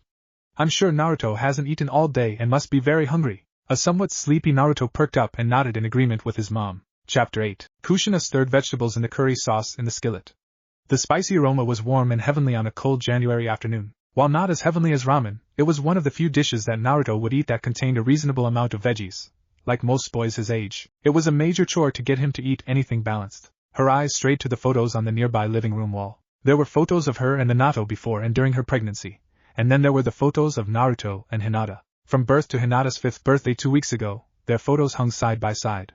Kushina felt a mix of emotions as she stirred, looking at the past 5 years of her life. Hope that her son and Hinata would live in a world more peaceful than the one she'd grown up in. Sadness that it was tragedy that had forever linked the two together. Pride that they were both at their first day of the academy. Regret that they were both growing up so fast. Kushina patted her stomach where the scar ran down her right side, and she felt envious of Akemi. She had just given birth this past March to a little sister for Hinata. Kushina, on the other hand, had been under a strict regimen of contraceptives ever since Naruto was weaned. Kushina took a deep breath, struggling to hold back her emotions. Can't have any more kids, can barely mold chakra. Hell, I can barely train Naruto. What good am I to anyone anymore? Deep down she knew her doubts weren't founded on anything remotely true. She was her son's mother, something especially important given how much Minato's work kept him from home. While she could not teach Naruto much about using chakra, she had taught him everything she could about ninjutsu, and she read to him every bit of shinobi history she could. If she couldn't be Hokage one day, her son would at least get his chance. She had survived things that would have killed other shinobi in order for him to live. If it meant giving up being Hokage someday so that I can be a mom to my son, so be it. It is a sacrifice worth making. A strong set of arms enfolded her from behind, bringing her back to the here and now. Hey gorgeous, it smells good, Minato said, squeezing her gently from behind. His smooth cheek rubbed up against the side of her face. It will be ready by the time Naruto gets home. Speaking of, he said, rubbing her stomach as he kissed her cheek, he won't be home for a little bit longer. The grin on his face was audible. So that's why you took off early, you fiend. She playfully swatted his hand, rubbing her tummy. He knew it was a turn-on, one that was hard to resist. Not the only reason. He began kissing along her neck, but definitely the best one. Minato began nibbling her ear. Kushina felt her lips mold into an involuntary smile. Everywhere his lips touched sent shivers down her back. Were all the men in your family raised by perverts and horn dogs, or was it just you? She giggled, turning off the heat on the saucepan. She spun in his arms, kissing him desperately. There was never enough time for this. A quick glance at the kitchen clock confirmed there still wasn't enough time for this. Naruto, she said breathlessly to his mouth, will be home soon. I'll be quick, he said, beginning to loosen the buttons on her blouse. You said that last time, she laughed, and Naruto nearly walked in on us. That would have been a hot one to explain, he began laughing. Minato began kissing along her neck to her collarbone, migrating toward her chest. He's too damn good at this. He began to release her bra clasp. Ding dong, shit, she said, out of breath, and her heart started racing in her chest. Despite the distraction, she continued massaging his shoulders. Let it ring, he said, kissing along her chest as if nothing had happened. The front clasp on her bra released. Ding dong. Kushina didn't know why, but her hunger for sex was suddenly replaced by maternal instinct. Something was wrong, throwing cold water on her. Minato, down boy, something's wrong. We have to get that. She rushed from him, restraining the girls and buttoning up her shirt. She could hear Minato following close behind. A quick check in the hall mirror to be sure she had no visible hickeys from her hubby, and Kushina opened the door. For a moment, she thought someone had played ding-dong ditch until she looked down to see a very distraught-looking Hinata on the doorstep. The little girl was dressed in her winter gear, deep red overcoat, pink mittens hanging out of her pockets, and a navy blue scarf. Hinata's eyes were wide, filled with fear, anxiety, and shame. Kushina almost screamed when she noticed blood dripping from the girl's swollen knuckles and small flecks of blood spattered on her face. Hinata! Kushina stifled a scream as she knelt down to hug her. Auntie Kushina, the girl moaned through tears, can we come in, please? We? Kushina almost asked what Hinata meant when she saw him sneak from behind the front bush. Naruto was covered in bruises and what looked like a black eye forming on his right eye. His hands were also swollen and bloody. A tiny stream of blood was draining from his nose. Hinata, go inside. She let her go and rushed to her son. Naruto! She exclaimed, wrapping him in a hug. Hi Mom, he said flatly, like he was punch drunk. She could tell he didn't feel like talking, but this was definitely something that needed to be talked about. Kushina strained as she picked her boy up and carried him into the house. Minato helped take their coats and remove their shoes. Kushina noticed something as she pulled away Hinata's coat, a fragment of Naruto's red scarf, clutched in her hand. Kushina had knitted that scarf shortly after Naruto was born. Kushina could feel a surge of anger, but she breathed deep to snuff it out. Keep calm, this probably isn't what it looks like. Kids, what happened? She asked quietly. No response was forthcoming. Naruto, Hinata, she tried again, what happened? Did someone do this to you? Naruto's expression was flat, defeated. Hinata, on the other hand, looked terrified. Did she do this to my son? Did they get in a fight? Kushina let the though roll in her head. It made no sense. Hinata adored Naruto. In fact, she was pretty sure the little girl had feelings for him beyond simple friendship. Kushina, Minato put his hands on Naruto's shoulders. Let me take him to the upstairs bathroom and get him patched up. His voice was calm, no indication of judgment or other negativity. Can you look after Hinata down here? Of course, she nodded. Lord Hokage Minato Namikaze had dealt with many things in his life, the third shinobi war, Obito's betrayal, and binding Kurama to Naruto. None of it prepared him for seeing his son like this. Was I wrong pulling Kakashi off protection detail? Should we have waited another year before sending him to the academy? Am I really being too hands-off as a father? A whirlpool of self-recrimination swirled in Minato's head as he dabbed a moist washcloth on Naruto's fattened lip. Ouch! His boy jerked back. Naruto, I've got to get it cleaned off and check you for other injuries, he said patiently. Hinata already told me I had no broke bones, and my nose wasn't broke. Naruto said, some of his energy returning. Until now, his boy sounded as beaten down as he looked. Minato was at least grateful that a trip to the emergency room wasn't in order yet. Here, Minato handed him a moist washcloth. Pinch your nose gently and hold it. It should stop bleeding in a minute or two. Minato turned his attention to a small cut above Naruto's now purple right eye. A few short dabs with the cloth, and the blood was gone. The injury was already healing, as he knew it would. Even still, he put a butterfly bandage to firmly clamp the wound closed. Naruto's unique chakra would heal minor wounds like a paper cut in a minute. Even fairly large cuts like this would be gone in an hour. Minato guessed a mild bone break would heal in about a week, much faster than normal. Dad, is this going to scar? Minato smiled. No son, you'll have your handsome face back by tomorrow, and no black eye to show for it. I want a scar. Naruto finally smiled. Sasuke tells me girls like guys with scars. That Uchiha boy is going to be trouble. I just know it. Time to nip this in the bud. You want to know a little secret I learned growing up about that? Minato asked. Sure, Dad.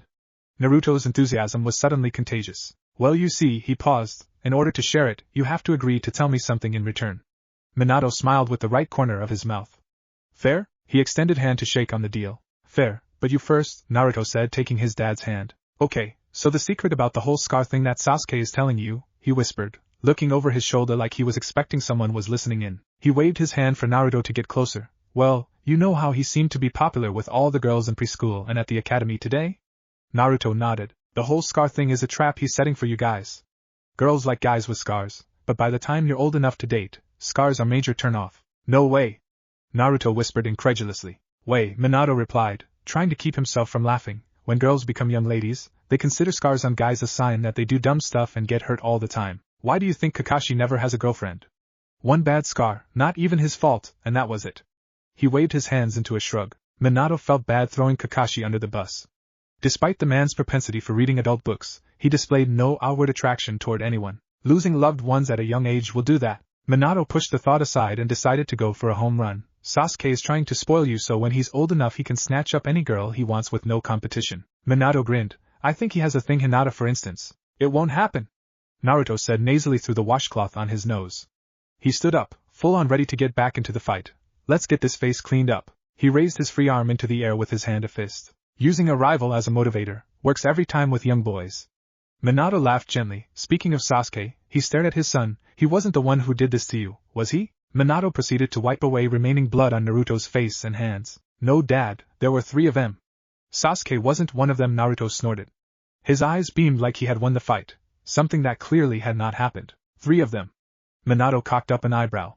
He didn't know if he should be impressed, worried, or both. Naruto wasn't prone to acts of complete stupidity like picking a fight with 3 guys to just him alone. Minato suddenly turned his thoughts to Hinata, wondering how she fit into all of this. Clearly, she hadn't hurt Naruto, but he needed to be sure she didn't do anything to start this. Okay, tell me the story then. How did you come to fight 3 ninjas? He used the term ninjas loosely. Naruto was bound to correct him if he made it sound more heroic than it actually was. The mild stroke to his ego did the trick. Nah, it was just a few older kids. I'm not sure they're even from the academy. Minato nodded. Naruto looked up at him with enormous eyes. Anyhow, on the way home, they started picking on Hinata, making fun of her eyes and stuff, calling her an ugly monster and stuff. His boy clenched his fists, making red, swollen knuckles turn white. Despite his clear anger, Naruto's voice sounded a lot more like pleading. Did they now? Minato was taken back to the time when Kushina first transferred to the academy. Day 1, and boys and girls started teasing her about her vibrant red hair. She had proceeded to beat the crap out of the kids, and she spent her first day in detention. So, I had to step in. Naruto snorted through the towel on his nose. You can take that off, son, Minato said, and tell me what happened next. Naruto removed the bloody rag, his nose no longer dripping. Well, I told them off, to leave her alone or they'd be dealing with the next Hokage. Minato smiled. His son certainly had conviction. And they started getting closer to me, like they wanted to start something. So, you beat the crap out of them? Minato asked, feeling uncertain where this was going. Clearly, his question was way off the mark. Well, you see, I tried summoning shadow clones to even our numbers. Naruto nervously trailed off, looking at the ground. Naruto clearly had eyes bigger than his stomach. Shadow clone jutsu was difficult for an academy graduate sometimes, much less a day 1 student. And what happened? Minato asked, trying to avoid judging his son's overly ambitious intentions. Naruto couldn't meet his eyes. The clones came out real small, like the size of an action figures. They started laughing, and that's when it came to fisticuffs. Naruto sounded choked, like he was about to start crying. Judging by your appearance, Minato paused. It didn't go so well? It started fine. I used a few of the moves Kakashi taught me, and I really got stuck in with them. But Naruto sighed, sitting on the floor, looking glum. But one of them pinned you down while the others proceeded to pound on you. Minato finished this familiar story. How did you know that? Naruto still looked sad, but also amazed that his dad could pick up on how this shook out. Son, Minato rubbed the back of his head. I wasn't always the Hokage, and I did get my butt beat more than a few times, especially when I was about your age. Naruto began looking a little hopeful, finally meeting his eyes. So, you're not angry that I got into a fight and lost? Minato sighed. Naruto, I'm disappointed that the fight happened, but I'm not disappointed in you, or your ability to hold your own in a fight. But Dad, Naruto cried, I lost. I got pounded into hamburger, and my scarf. Aren't you ashamed of me? But you're alive, and you're a better man than I was at that age. Minato put his hands over his son's shoulders. What do you mean? Naruto looked puzzled. Minato sat down on the bathroom floor next to his son. When I was older than you, a similar thing happened to your mom. Minato took his turn to look down at the tile floor, feeling ashamed years later that he didn't step in then. A bunch of kids were bullying her over her hair, calling her names, and I stood by and did nothing. Nothing? Naruto said confused. Nothing, nada. I sat on my hands and watched as they pushed her buttons, and she proceeded to beat the crap out of them. Why did you do nothing, Dad? Naruto's voice became concerned. Because at that time I was a coward. I was scared what the other kids would say if I stood up for her. Heck, I was scared about getting beaten up myself. But Dad, you're the Hokage. Naruto screeched. Minato raised a finger. But I wasn't then. Back then, I was just another kid at the academy. He put his arm around his son, hugging him close. Son, I'm proud that you stood up for Hinata. It was a very brave thing for you to do. He paused. That said, you might want to hold off testing your jutsus until you get them down solid. Okay, Naruto nodded. Minato could tell he was still worried about getting in trouble for losing the fight or being in it. That still doesn't explain everything though. Minato was reluctant to ask his lingering question. But if you were getting pounded on, why does Hinata have beat up Knuckles? The more Minato thought about it, the more nightmare scenarios began running through his head. She was carrying part of Kurama's chakra, and it had manifested once before. Naruto looked into his father's eyes, almost looking frightened in his own right. You might have to ask her yourself. Naruto said nervously. I was passed out in the snow, but it sounded like she took all 3 of them on by herself. Chapter 9. Kushina sat a very tearful Hinata down on the couch in the living room and sat next to her. It was déjà vu from her 3rd birthday. Hinata curled up, scared almost to the point of being catatonic. If she was going to get her to open up, she needed to move quickly but delicately. Kushina quickly ran to the kitchen for a clean washcloth and sat next to the very frightened little girl. Hinata, I'm going to wipe the blood off of you, just hold still, okay? She nodded that she understood. Kushina checked her carefully, but there was no sign of injury, except for knuckles swollen from have punched into something or someone. Hinata, Kushina went for her most motherly tone, I need you to tell me what happened. Hinata shut her eyes, shaking her head violently and drawing into a ball. Okay, different approach. Hinata, she gently massaged the girl's back. I know you don't want to talk, but if I ask a question, can you shake or nod your head? Kushina mimicked the movements, so I can get a better idea what happened. Nod. Progress, finally. Okay, this blood, it's not yours, is it Naruto's? Shake. Hinata began breathing rapidly, about to hyperventilate from the suggestion. Are you scared? She nodded. Of Naruto? Shake. Of me? Auntie Kushina, I couldn't be scared of you. Hinata cried. You're always so good to me. Hinata hugged herself close to Kushina. It was true, she did treat Hinata like the daughter she never had, would never have. Tears of jealousy began welling up that she would never hold her own little girl like she once dreamed of. Get a hold of yourself. You'll make her worse if you don't keep it together. Hinata, I'm going to make a promise to you, okay? Hinata nodded. I'm the first lady to the Lord Hokage. My word is just as good as his. She paused, locking eyes with the still scared child. Whatever happened out there is done. We can't undo it. Kushina held out her pinky finger. I promise that no matter what you tell me now, you won't get in trouble for it from me, or my husband, or your parents, but you have to tell me everything. Can you do that? Hinata curled her pinky finger around Kushina's. Good girl. We were walking home from school, and 3 older boys started teasing me, started calling me names, making fun of my eyes. Hinata's voice became shrill, and Naruto told them to stop, but they attacked him instead. Hinata began bawling again. Kushina handed her the rag. He tried fighting back, but there were 3 of them. They started really beating him. One tore up his scarf and started to choke him with part of it. My God! Kushina stood, rolling her sleeves. Hinata, where are these boys? They are about to learn why you don't fuck with the Hokage's son. Her cheeks turned red from anger as much as embarrassment. She shouldn't have sworn in front of Hinata. Please, her voice softened, forgive my language. She blushed, but they did something really bad and could have very seriously hurt Naruto and the village, you know. They need to be punished for what they did to you too. They're about halfway to the school on the woodland trail. All 3 passed out in the snow. Hinata cried, burying her face in her knees. Huh! Kushina wrinkled her forehead in confusion. The words caused a cold tingle to trace down her spine. Kushina took several moments to put it together, but she thought back to 2 years ago, and it started making sense. She knelt in front of Hinata again, putting her hands over Hinata's smaller hands. Hinata, is that why you were covered in blood? It was from these boys? I didn't mean to. She sniveled. I was so ashamed, sitting there in the snow like a baby in a wet diaper, watching them hurt poor Naruto. Hinata heaved several deep breaths before continuing. As something in me caught on fire, she stammered, my Byakugan activated, and I felt really, really mad. I hit 2 boys in their chakra points and the other, their leader, peed his pants and ran. But I didn't let him get away. She wailed. I kept punching, and punching until my fingers turned red, and I hit one of his chakra points. I know he's still alive. He was still breathing. Oh my dear, Kushina hugged Hinata closely. Kushina, herself, started crying, feeling the weight of what she had forced in not 1, but 2 children to endure. She ran her fingers through Hinata's hair. It's okay Hinata, it's okay. Kushina kept her voice low, calming. She let Hinata cry her tears out for a while before saying anything else.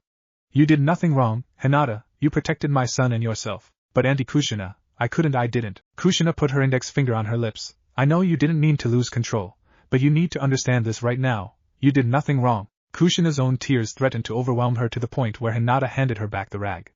Thank you? Kushina felt the slightest bit of jealousy at Akemi and Hayashi's luck to have such a kind, thoughtful daughter. Auntie Kushina, I'm scared. Hinata began crying again. Hinata, why are you scared? Kushina hugged her closely. Tell me what made you scared. I am not. Hinata struggled, clearly searching for her thoughts. I'm not a great ninja like you or father, or Lord Fourth. She buried her face in her hands. I don't ever want to do what I did ever again. And that would make Daddy so upset. For a moment, Kushina was the same little girl who cried when Grandma Mito told her she'd be the next Jinchuriki for 9 Tails, having responsibility for something so dangerous thrust on her without her consent. She thought back to the terrible first day at the academy, unable to let bullies' taunts go unanswered, her inability to control her anger. She thought back to her current situation, an Uzumaki that was crippled in terms of being able to use chakra. The little girl before her needed someone to guide her, or she, too, would grow up to be helpless. Hinata, I want you to stop thinking that you did something bad. Kushina gently tapped the girl's nose. You protected the Hokage's son, my son, from serious harm when he was defenseless. Many shinobi go their whole lives without ever being able to claim such an accomplishment. Kushina's fire was back.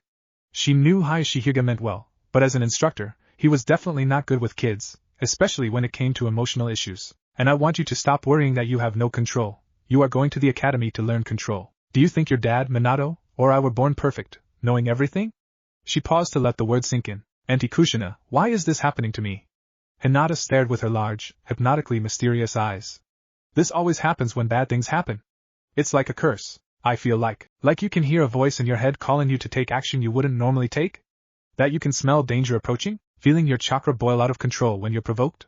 Feeling uncontrollably strong, like raw energy pulsating through you, Kushina said, describing the sensation of tapping Kyuubi's chakra. How do you know? Hinata asked, going from tearful to curious. Kushina slid back on the couch, next to Hinata, considering the gravity of what she was about to tell a 5-year-old. Hinata, do you know the story of the nine-tailed fox demon, Kyuubi? Hinata asked curiously. Every child knows that legend. Kushina nodded. The tailed beasts aren't legends, Hinata. Did you ever wonder why there was a seal on your tummy? Hinata's eyes opened wider, and her jaw dropped. How did you? I could lie and remind you I babysat for your mom many times when you were only a toddler. I changed you and bathed you alongside my son, but you deserve the truth, Kushina said as she pulled her blouse up, revealing the seal and scar on her stomach before covering it again. Naruto has one like this, too. How? Hinata stammered. Hinata, Kushina pulled her close. This has to be a secret. Not even your mom or dad can know I told you this, okay? Hinata nodded, now entranced by what she was learning. It was normal for a Jinchuriki to go from denial to curiosity in short order. Kushina continued, I was the Jinchuriki for Kyuubi, essentially his living prison. To a limited extent, I could control him and use his chakra. But what happened? Hinata asked, tilting her head to the side. Kushina sighed, reliving the horrible event, as she leaned back on the sofa. The night Naruto was born, a bad man, one of my husband's former students, attacked us. He almost killed Naruto and me. He would have succeeded if not for Kakashi. Kushina wiped away tears. You saw my scar. I was injured badly, and my chakra network was damaged by his attack. I could no longer hold Nine Tails, at least not all of him. I almost died. How did I come into this story? Hinata asked, chewing her thumb nervously. Your mom was still carrying you inside her when she agreed to help transfer Kyuubi's chakra into Naruto. He was the only one we knew could hold Kyuubi safely. Even then it wasn't enough. Naruto could only hold half and my seal couldn't hold my half. Somehow, you started absorbing Kyuubi without being prompted. Your mom sealed about half of what I still carried in you. Kushina gently caressed the side of Hinata's face. So you see, it's my fault that these things are happening to you. I never wanted this for you or Naruto. Kushina now went to the waterworks. Auntie Kushina. Hinata hugged her now. Because of my injury, Kushina choked, I have great trouble using chakra. I can't use the remaining part of Kyuubi because of how he's sealed in me now. I can't give Naruto a little brother or sister because of how badly it would weaken me and the seal. But the worst part is how helpless I feel when I see you and Naruto struggle because of me. Auntie Kushina. Hinata embraced her tighter. It's all right. You never meant to hurt anyone. I know. Hinata, Kushina began finding her composure again. This is not a curse, as much as it feels like one. She rocked Hinata gently. In time, it will be a gift unlike any other. A gift?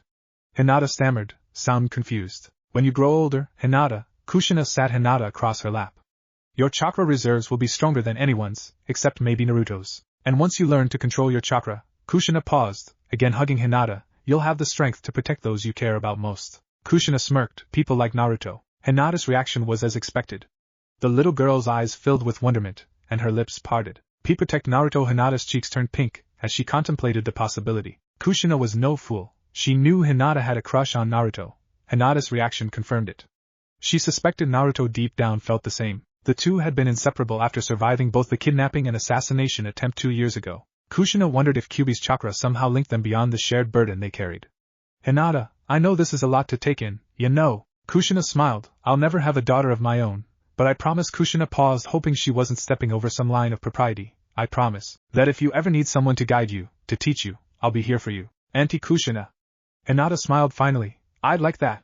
I'd like that a lot. Kushina heard Minato and Naruto come down the stairs. The phone in the kitchen rang as they approached. Minato answered it. Yeah, is that so? He laughed slightly. I'm pretty sure it's nothing to worry about. Yes, you have a good night too, Kakashi. He hung up the phone and started laughing like an idiot. What's so funny, Dad? Naruto asked. Minato laughed himself pink. Apparently, he laughed hysterically. 3 punk kids got picked up by military police for disorderly conduct. He laughed so hard he began to cry. Apparently he heaved a few breaths. They were spouting out something about being attacked by a purple-eyed demon that stood 8 feet tall. Minato clutched his sides, he was laughing so hard. Hinata stared at Minato and Kushina. Kushina bounced her gently on her knee. It's all right, you're not in trouble, just like I said. Hinata, why would you be in trouble? Naruto asked, confused. Kushina was happy to see her son's injuries were already showing signs of healing.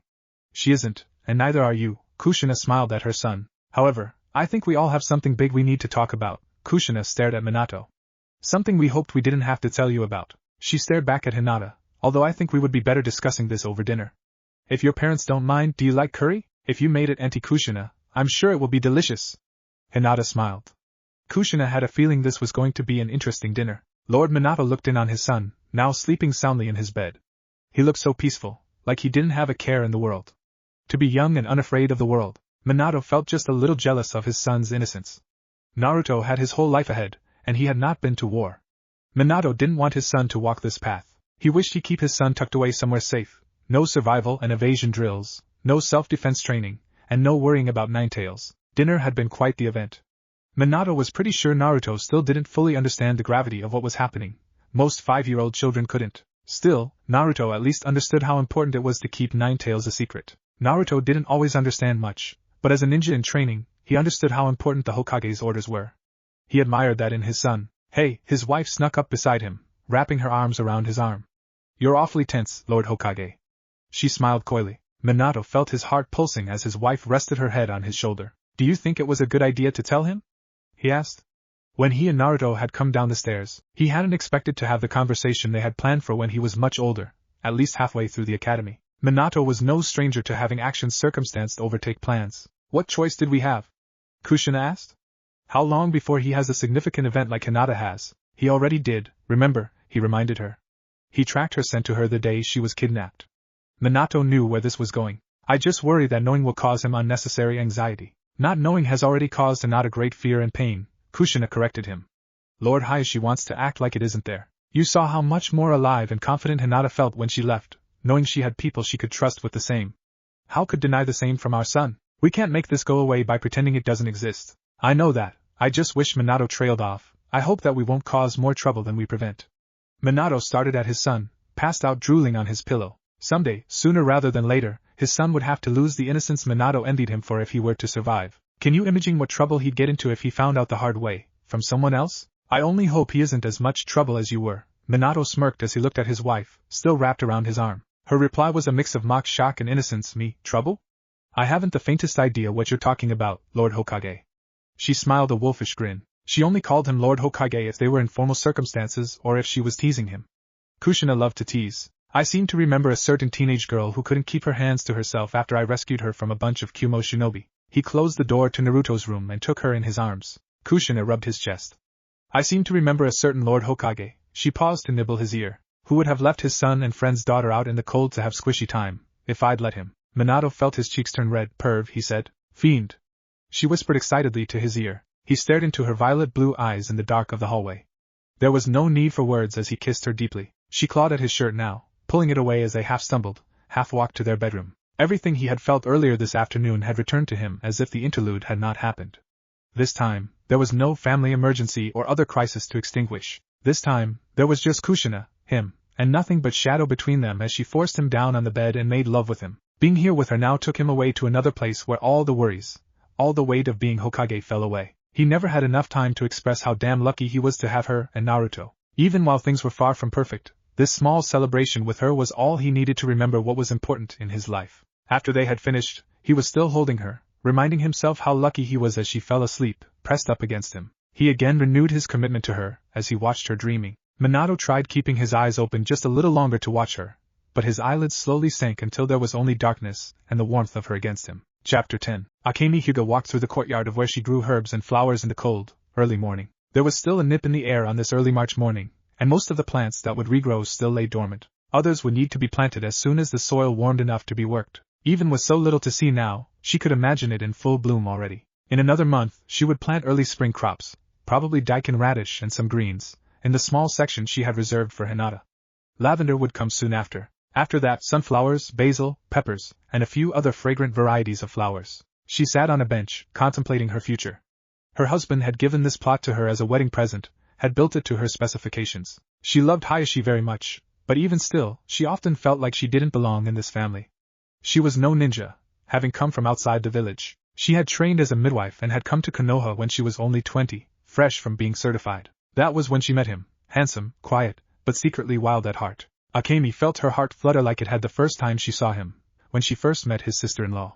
Akemi was kept on as a retainer for Hizashi's wife, guiding her through a difficult pregnancy plagued by diabetes and other pregnancy-related complications. It was a miracle Hizashi's wife had survived Niji's birth. For almost 3 months after, she stayed on for aftercare for the new mother, sometimes serving as a wet nurse to Niji. After a little over a year with the family, Akemi was about to leave for a new assignment in another village when Hayashi brought her to this very spot, sitting on this very bench when he asked her not to go. He made his feelings known, and she had made hers known. They shared their first kiss on this very spot. She stayed on as a midwife at Konoha Hospital, and their relationship blossomed despite some level of disapproval from his father every step of the way. Akemi felt the cool air nip at her despite the heavy robe she wore. Her father-in-law had several times told Hayashi to call it off, that he was to marry someone else. Several times, Hayashi threatened to abandon his clan if his father didn't back off. The two came to blows when the unmarried couple came to him to ask permission to marry Akemi almost a month into her pregnancy with Hinata. Hayashi dueled with his father and won, to the surprise of many. Hayashi became the clan leader at the ripe age for 23 and became a father shortly after turning 24. The wind cut her again, chilling her to the bone.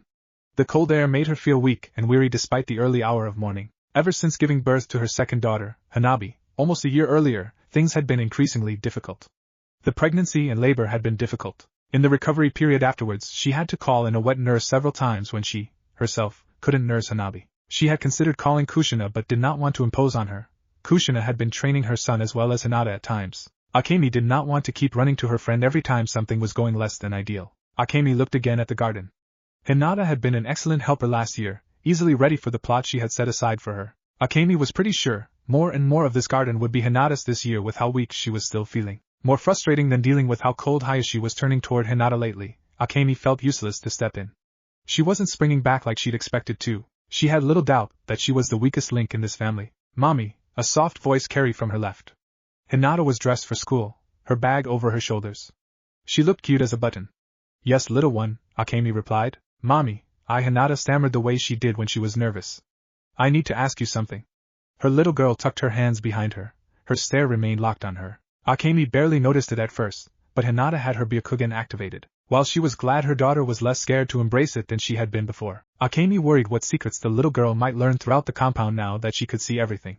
"What is it, small flower?" "Mommy, what's that?" Hinata innocently pointed to the left fold of Akemi's robe.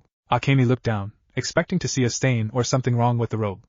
Seeing nothing, she began to feel a bit embarrassed. Hinata was obviously curious.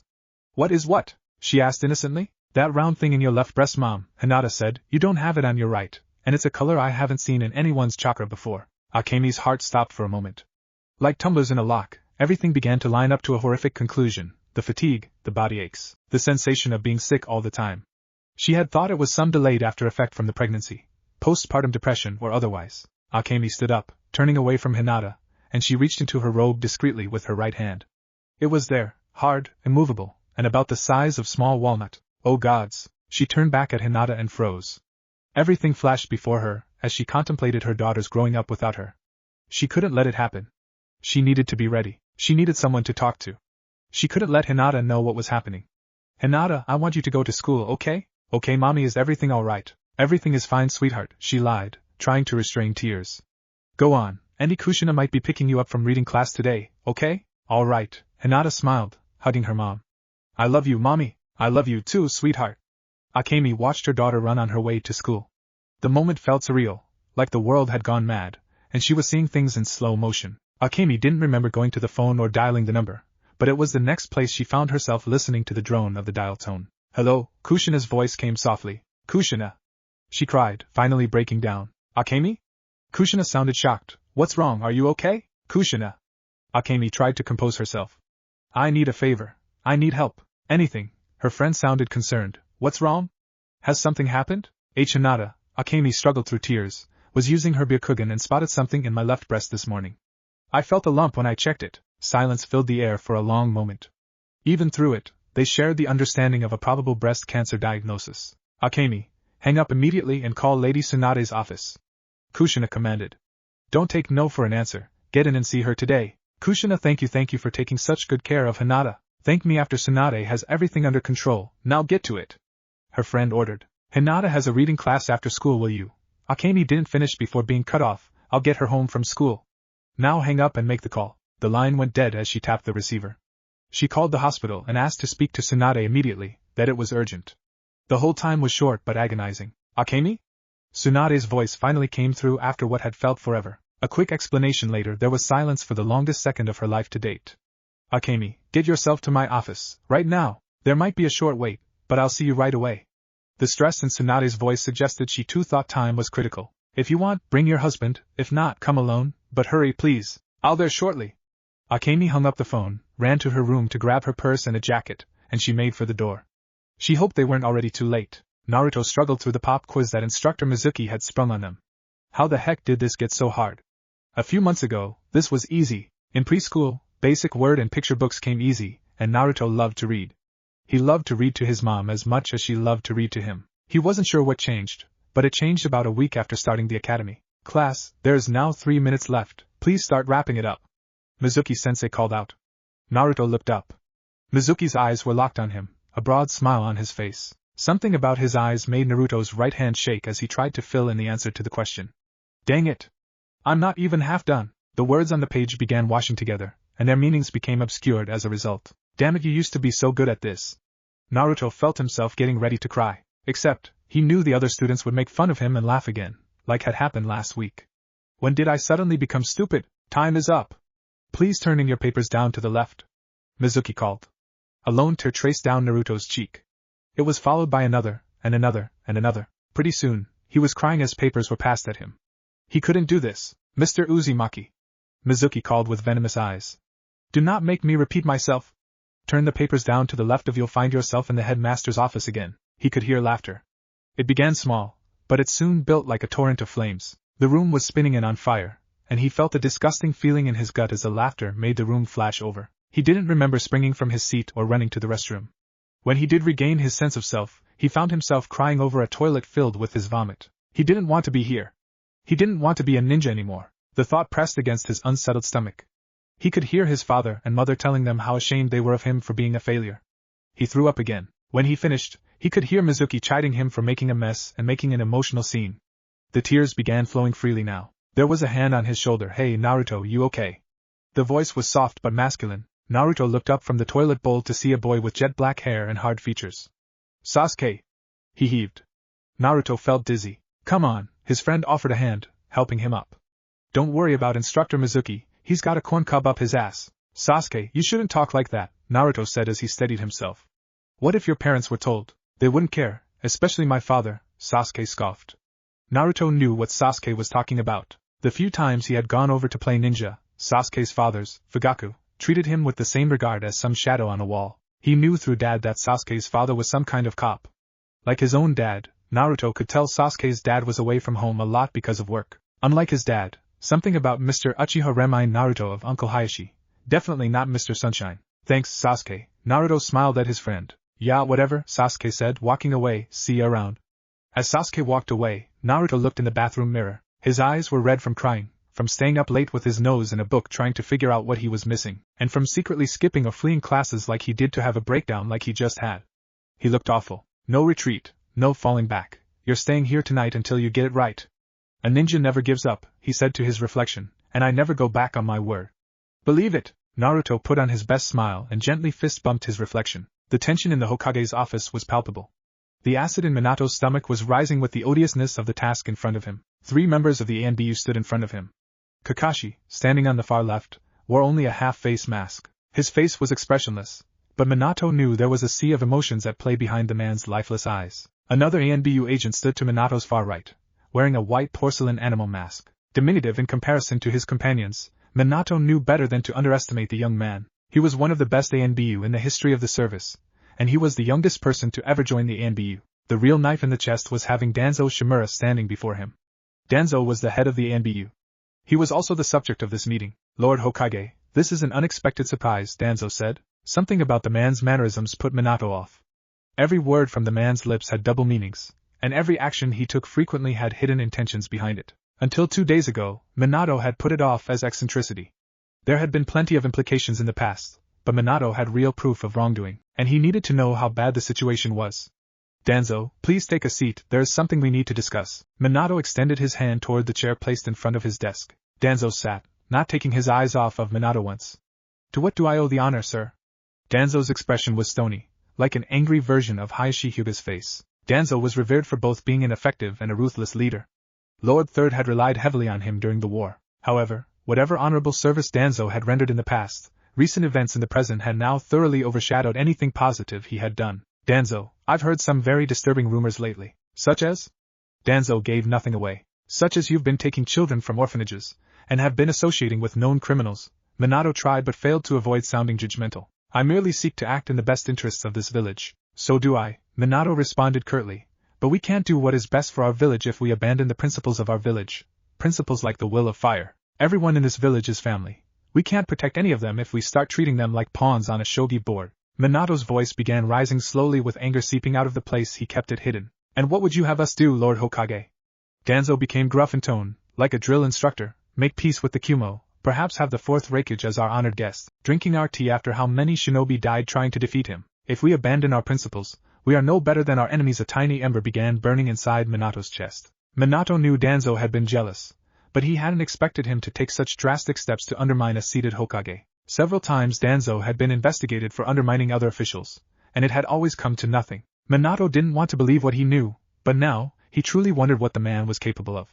Of course, you already know that. Minato glared at Danzo with a fury that could have ignited the other man. Before he was handed over for execution, the backup shinobi from the Kumogakure group that tried kidnapping the Hyuga heir admitted he had inside help, from someone high up in our security apparatus. That's hearsay. Anyone could have helped, or no one could have helped, and yet, you were in charge of the ANBU.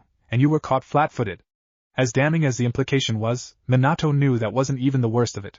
I don't have eyes everywhere, Lord Hokage. Danzo roared as he stood up. Sit your ass down. Minato roared louder, pounding a hand on the desk. Kakashi and the other ANBU agent obliged when Danzo refused. You say you don't have eyes everywhere. Minato heaved a few deep breaths. Then why the hell do you have your little private army? Danzo betrayed a momentary shock in his eyes. I don't know. I know about Root. Minato cut him off. I know about your little experiments with Orochimaru, kidnapping children and turning them into weapons or private soldiers. Minato curled his lips in anger. In the name of God, why? I was protecting our village. Did you forget about that? Danzo said indignantly. From whom? Minato pounded his hand on the desk again. Certainly not the Kumo. You were willing to hand Hinata over to them, my goddaughter, you son of a bitch. The ember of fury turned into a massive inferno. They were going to cut her eyes out. Minato's voice cracked as he tried to keep himself from yelling. And when they failed at that, they tried to murder her, my wife, and my son. His voice quavered and finally released like a volcano erupting. At what point did this not cross over a line? You only have the proof of a known liar, Danzo scoffed. If it meant opening your eyes to danger and keeping the village safe. Safe? Minato laughed. Like how you planned on keeping us all safe from the Uchiha clan? Nato folded his hands together in front of him. Danzo finally reacted with true shock in his expression. Bingo. Oh yes, I know about it. Minato smiled like a viper about to strike. I know you were encouraging the talk of a coup. Minato rose from his seat, just like you were getting your team ready to expose the coup and preparing to slaughter all of them, down to women and children. Danzo shifted uncomfortably in the chair. I don't know. Minato walked around his desk and stalked closer to Danzo. What was the plan, Danzo? Pretend you put down a coup and smear me so you could sit in this chair. Stir them up and let them kill me, and then betray them after the fact? Minato stood behind Danzo, waiting for a reaction. You listen to me, impudent one. Danzo stood. All you have are accusations with no witnesses, and no credible evidence. Before Minato could reply, the masked ANBU operative drew a kunai and held it to Danzo's throat. He has me. The young man's voice burned with the fury of a dormant volcano becoming active again. Itachi Uchiha pulled back his mask, his face creased with disgust. You told me my father and my family were a threat, that you had the Hokage's orders. You didn't. You just wanted me to kill them all so you didn't have blood on your hands. They are a threat, Danzo growled in return. The kunai dug in enough that blood began dripping from Danzo's neck. A threat you manufactured. My father had no intention of going through with the coup, but you were going to force it anyway, you rotten bastard. Itachi snarled. You were going to kill my parents, my cousins, and my little brother, and for what? Minato couldn't begin to fathom what the young man was going through. 3 days ago, a guilt-ridden Itachi came to him, begging Minato to reconsider his order to murder the entire Uchiha clan. Both men were shocked by the order, as it had never existed. When Itachi explained everything, he had called in Kakashi. Minato had already been concerned Danzo was doing something unsanctioned, and had Kakashi infiltrate Danzo's private organization, Root, posing as an informant in the Hokage's office. While Kakashi had been building a case to sanction Danzo, neither he nor Minato was ready to confront a wholesale conspiracy to commit mass murder. I was serving the best interests of the village. The drone line spilled from Danzo's lips, well rehearsed. The words were as empty as Danzo. Is that your answer for everything? Tears and snot were streaming down Itachi's scarlet-red face. He was heaving loudly, and the red Sharingan of his eyes activated. Things were about to get out of control. Itachi, you're a man of peace, Minato spoke slowly. Would Sasuke want to know his brother had become a killer? The kunai withdrew, leaving a pinprick of blood on the left side of Danzo's neck. I knew you didn't have the guts to kill me, none of you do. Danzo's speech was cut short as Minato activated wood release, chair trap on the man. The wooden chair sprouted thick branches, wrapping around Danzo's arms, hands, legs, neck and mouth. Minato's heart thundered in his chest with the effort it took. I must admit, Minato heaved, that was harder than expected. He breathed as if he'd run up the side of a mountain. Sweat was pouring down his face. He hunched over for a moment to catch his breath. Danzo's eyes were wide with terror. Even Kakashi and Itachi stood statue frozen. It's too difficult to be practical in battle. Minato braced himself against the desk as he staggered back to his chair. Still, I couldn't help but see if your little experiment had worked.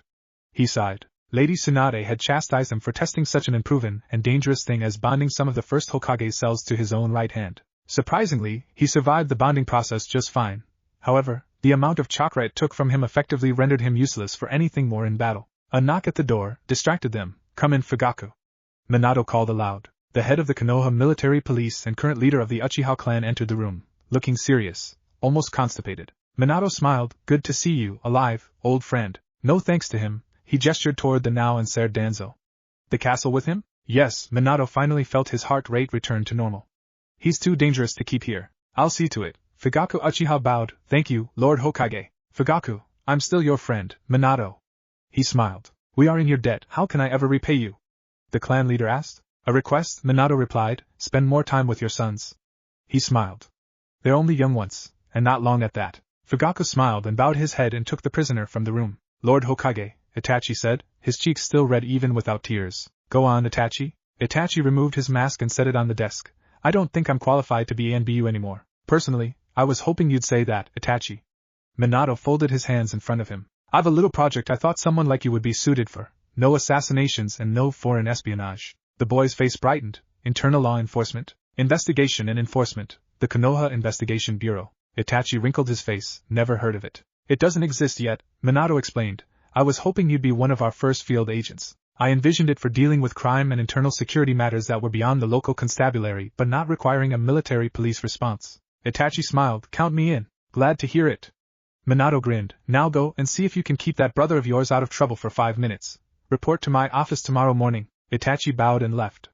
Well, that just leaves me, Kakashi said. Yes, it does, Minato smiled. You could have taken him solo, you know, Kakashi said. I could have, but I wanted you watching to see how a Hokage handles delicate matters. Minato leaned back. Someday, you'll probably be in this chair. I hope not soon, although, I hear having a son takes years off your life. Both men laughed. The intercom buzzed. Lord Hokage, Irika Yumino is here. Send him in. He called into the machine. Sorry Kakashi, next appointment, and I'm already late. The men said their goodbyes, and Kakashi left to be replaced by Irika Yumino of the academy. Lord Hokage, Irika bowed deeply. From Hellraiser and trickster to instructor in only 5 years. Minato laughed. Fate has a sense of humor. Minato surveyed the once rebellious preteen turned 19-year-old instructor. The kid still had the scar across his nose from playing with a shuriken instead of a training shuriken. He was handsome, with soft brown hair and easy brown eyes. Irika blushed. Sir, you requested my presence urgently. Is there something wrong with my teaching style? No, Minato quickly corrected, beckoning him closer. Nothing wrong. In fact, I wanted to talk to you about a troubled student. Which one? Irika chuckled. Minato understood why the students liked him, especially the troublesome ones. I'm told you're a miracle worker with children who are not well adapted to school, Minato said. My reputation is vastly overstated, Irika replied with a sign. I merely give the students the tools they need to succeed, nothing more or less. He shrugged. My son Irika, Minato sighed, leaning back in his chair, is in great need of those tools right now. Naruto? Irika cocked up an eyebrow. I looked at his entrance scores. Aside from some issues with molding chakra, and who wouldn't have that problem that young, he tested to almost gifted levels. Irika paused to scratch his chin. Are you sure he needs me? Minato leaned forward, bracing himself on his desk. Irika. He went from being happy and excited to go to the academy to being a clam in a shell and fearful of going to school every morning. That doesn't happen normally in children, does it? Minato turned his palms up in a pleading gesture, looking for some answer as to what was wrong with his son. Not normally, no, Iruka said slowly, measuring his words. Lord Hokage, Minato, please. Minato, how are things at home? Iruka turned his head slightly. Minato thought about things. I'm never home as much as I'd like, but I'd say Naruto and I see each other pretty regularly. I make it a point to not stay at the office super late. Kushina and I have a healthy love life. Too much information, sir. Iruka blushed as he cut Minato off. I meant, is he distracted, or unhappy in any way? Does he have set study time? Iruka, Minato pleaded, his behavior reports and academic reports don't match the behavior or commitment I see in him at home. His hands curled into fists, frustrated. Every night, I come home and his nose is in a book or he's doing ninjutsu drills with his mom, and yet he's at real risk of being held back or washed with only 2 months being at the academy. I honestly feel helpless. Iruka's demeanor changed, looking sympathetic. Mizuki can be a lot for first-year students. He smiled softly. I'll have Naruto transferred to my section and see if there is something we're missing. Iruka looked at his watch. If I hurry, I might be able to sit him down in my office before he heads for home. I have special reading class tonight anyhow. Thank you, Iruka. I normally wouldn't step in. It's your son, Minato. Iruka smiled and bowed. It's normal to want the best for him. I promise, I'll do my best. As Iruka left, Minato hoped desperately that the young punk turned special education coordinator found something. Anything to explain what was happening. He stared at a photo on his desk of him and Naruto on his boy's 5th birthday. Naruto had been so happy knowing he'd be starting the academy after the first of the year. He had been full of laughter. Since starting, there had been no laughter in almost 2 months. Minato lived to hear the sound of his son laughing again. Chapter 11. Hinata Hyuga strolled down the hallway of the Shinobi Academy with a floral magazine in front of her. The advantage of being a Byakugan user, she could see through the magazine while reading it if she focused just right. She quietly laughed at stunned expressions of fellow students, as she'd walk straight toward them only to pivot and dance out of the way at the last moment. She felt positively naughty for the rare display of daring. However, Auntie Kushina had encouraged her to experiment with her abilities, and Naruto kept encouraging her to prank others with said abilities. As she walked, she imagined Naruto chuckling at her minor display of mischievousness. Since starting the academy, she was lucky to see him on weekends when she had until now seen him almost every day. Naruto had placed into Mizuki's section, and she had placed into Iruka's section. With the stroke of some school administrator's pen, they had gone from being an inseparable pair to never seeing each other during class hours. Because of her unique after-school requirements, walking home with him was now also a rare treat. She worried about Naruto lately. The 1 or 2 days they did walk home now, he had become deathly quiet, and the few times he laughed, he seemed to be forcing it. She could tell something was wrong, but exactly what wasn't clear. Hinata had tried asking Sasuke and Sakura, also in Mizuki's section, but they had no idea either. Sakura, in fact, seemed to think Naruto was just a lazy jerk. For barely knowing the other girl, Hinata already didn't like her. Hinata! A familiar voice called from down the hallway. Iruka-sensei rushed to meet up with her. Hinata, have you seen Naruto around? He paused to check around the corner, searching among the students leaving for the day. No, why? She paused. Is he in trouble? I can't find him anywhere, and he hasn't signed out for the day, so he has to still be here, Iruka said, rubbing the back of his head. You told me he was your friend, and I thought you might know where he was. Hinata knew students frequently could and did slip in and out of the school without going to the attendance office like they were supposed to. In fact, she knew Naruto and his friends Shikamaru and Choji had done so a few times without getting caught. However, it was unlike him not to sign out when leaving at the end of the day. If he didn't sign out at the end of class, that means he's here, Hinata said, now feeling a bit concerned. But why? What do you mean?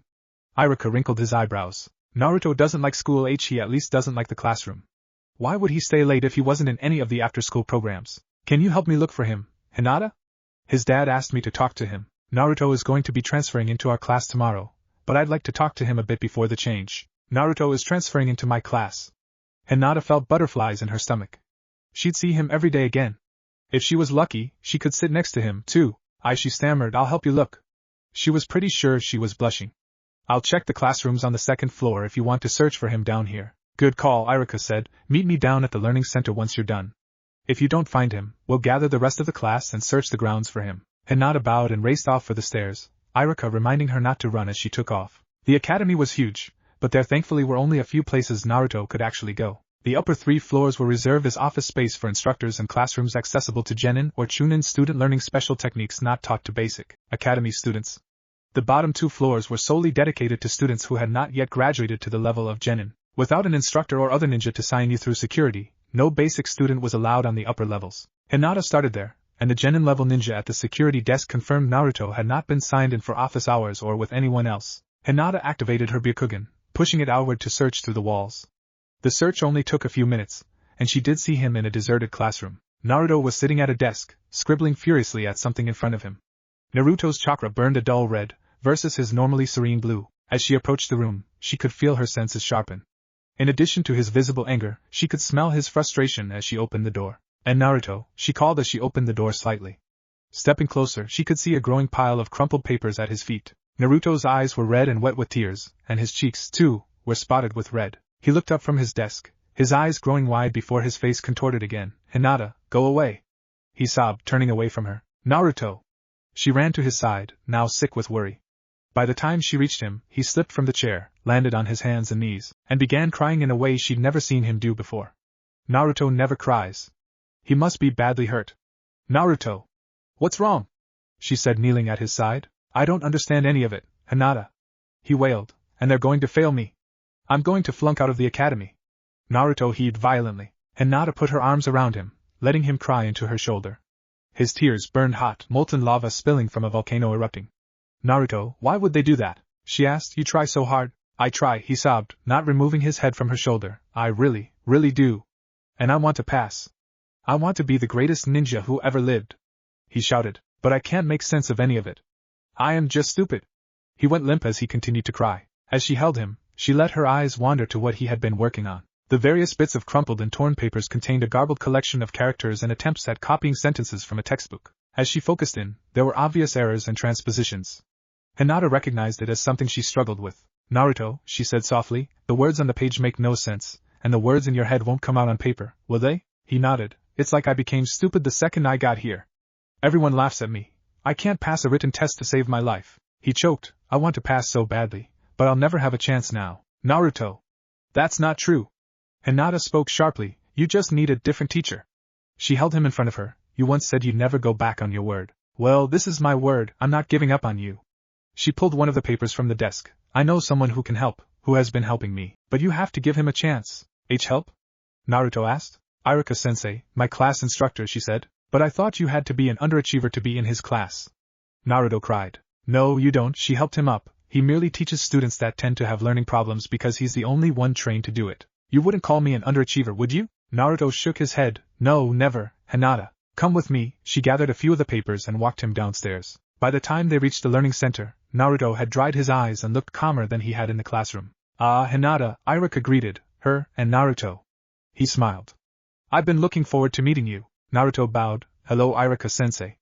Naruto sounded nervous, the same way he sounded when he thought he was in trouble. Iruka got down on his knees beside him. "Your parents and friends are worried about you, Naruto." Iruka smiled warmly. "I want to help." "Iruka," Hinata said softly, hoping not embarrass Naruto. "I think you'll see it when you look at this." She handed Iruka Naruto's papers. Naruto froze statue still as Iruka scrutinized the papers. "It's okay." She reached for Naruto's hand. "He needs to see. He won't laugh." "Why would I laugh?" Iruka said as he looked intently at the papers. "A student held back needlessly because of dyslexia is a terrible thing." "Dyslexia?" Naruto stumbled. "It's a condition where normally intelligent people have difficulty reading and writing," Iruka explained. "Unfortunately, our way of training students normally doesn't allow for people who have unique challenges to learning." "You mean, I'll never be a ninja?" Naruto exclaimed. "I said the normal system won't work, at least not well," Iruka corrected. He put a hand on Naruto's shoulder. "A lot of instructors treat students like you as a waste of time because they are not easy to teach. I consider it a test of my skill to see how I can help my students overcome those obstacles." Iruka beamed. "And you're in good company too," he smiled. "What do you mean?" Naruto asked. "I'm dyslexic too," Hinata said, "as is my father. Most of the Hyuga clan are, at least those born in the clan." A familiar voice called, "Auntie Kushina." Hinata called excitedly at the sight of Naruto's mom. "Iruka, my husband asked me to come here after talking with you," Kushina explained. "That and," she turned to Hinata, "your mom asked me to pick you up when you were done with reading class tonight. I was planning on all three of us going to Ichiraku's tonight for dinner. Lord Fourth is going to be late at work." The reminder of Mom's strange behavior this morning made Hinata's butterflies begin to flutter again. As much as she didn't want to know, she needed to know. "Auntie Kushina, what's wrong with Mommy?" Auntie Kushina stared with deep violet blue eyes. Her eyes were now shaking, and her lips quivering. "Hinata," Kushina sputtered. Kushina trailed off, stifling tears. "She is possibly very sick, very, very sick. Lady Tsunade is doing some tests, but we won't know for some time, little one." On one hand, Hinata appreciated the truth. Father would never have told her. On the other, she was petrified by the thought of her mom being sick. Hinata had known it was bad when she saw it, but some part of her held out hope that her mom or Kushina would tell her it was nothing. Still, Auntie Kushina had been a source of confidence and warmth for most of her life. She didn't blame her for telling the truth. Hinata merely wished the truth was something different. You can wish in one hand and cry into the other, and see which one fills up faster. Hinata looked at Naruto. He was scared and contemplating. Hinata wished she could have lied to him, told him he wasn't going to face a life of trouble reading and writing. However comforting a lie or an absent truth could be, Hinata knew the lie would only evaporate and leave a kaleidoscope of negative emotions in its place: anger, fear, resentment.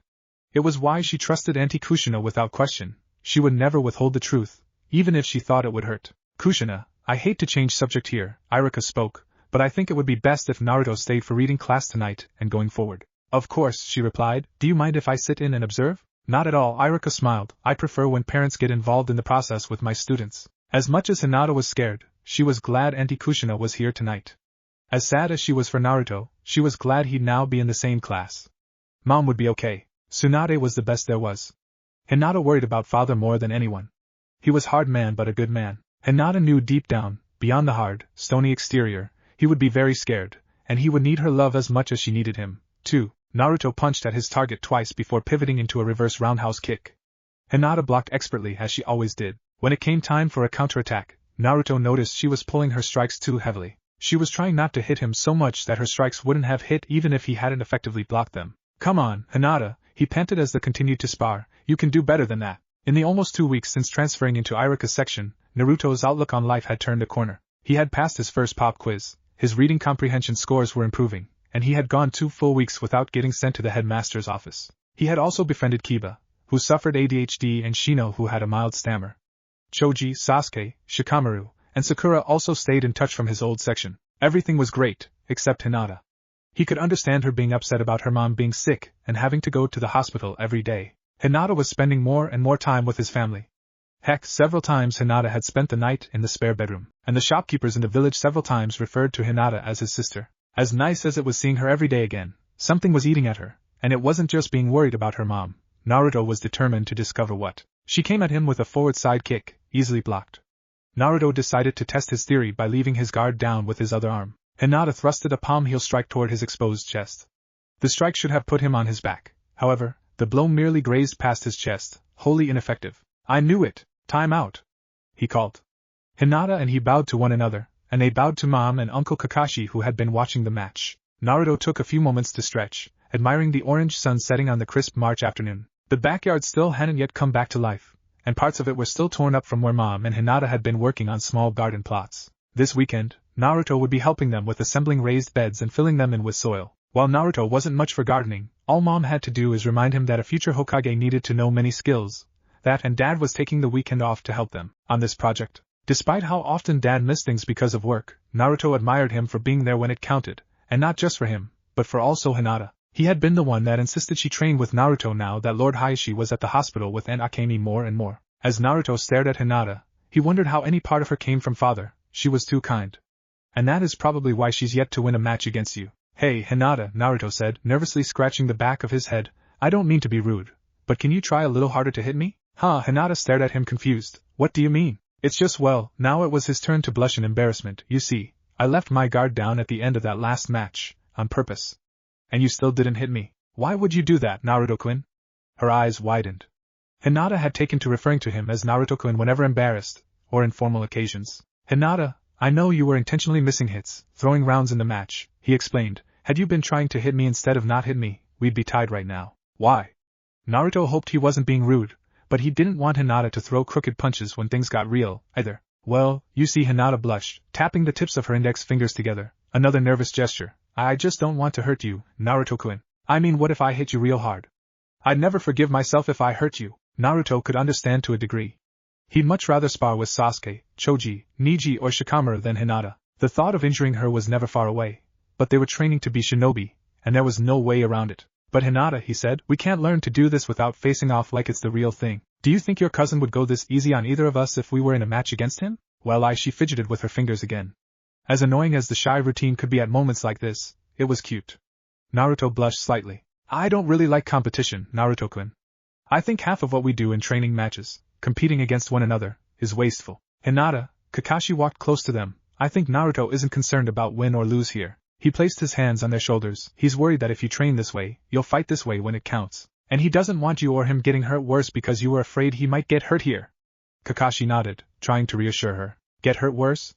Hinata asked nervously. Hinata, let's say someone like the bad man who tried kidnapping you attacks you guys in the field, Kakashi gestured with his hands, and you've been training not to hit Naruto here. The second you go to throw a strike, it doesn't hit or glances off something unimportant. Instead, Kakashi moved his right hand past his left in a missing the target motion. Suddenly, trying to protect Naruto from injury in training, Mom added, could get him injured or killed when this is real someday. Killed.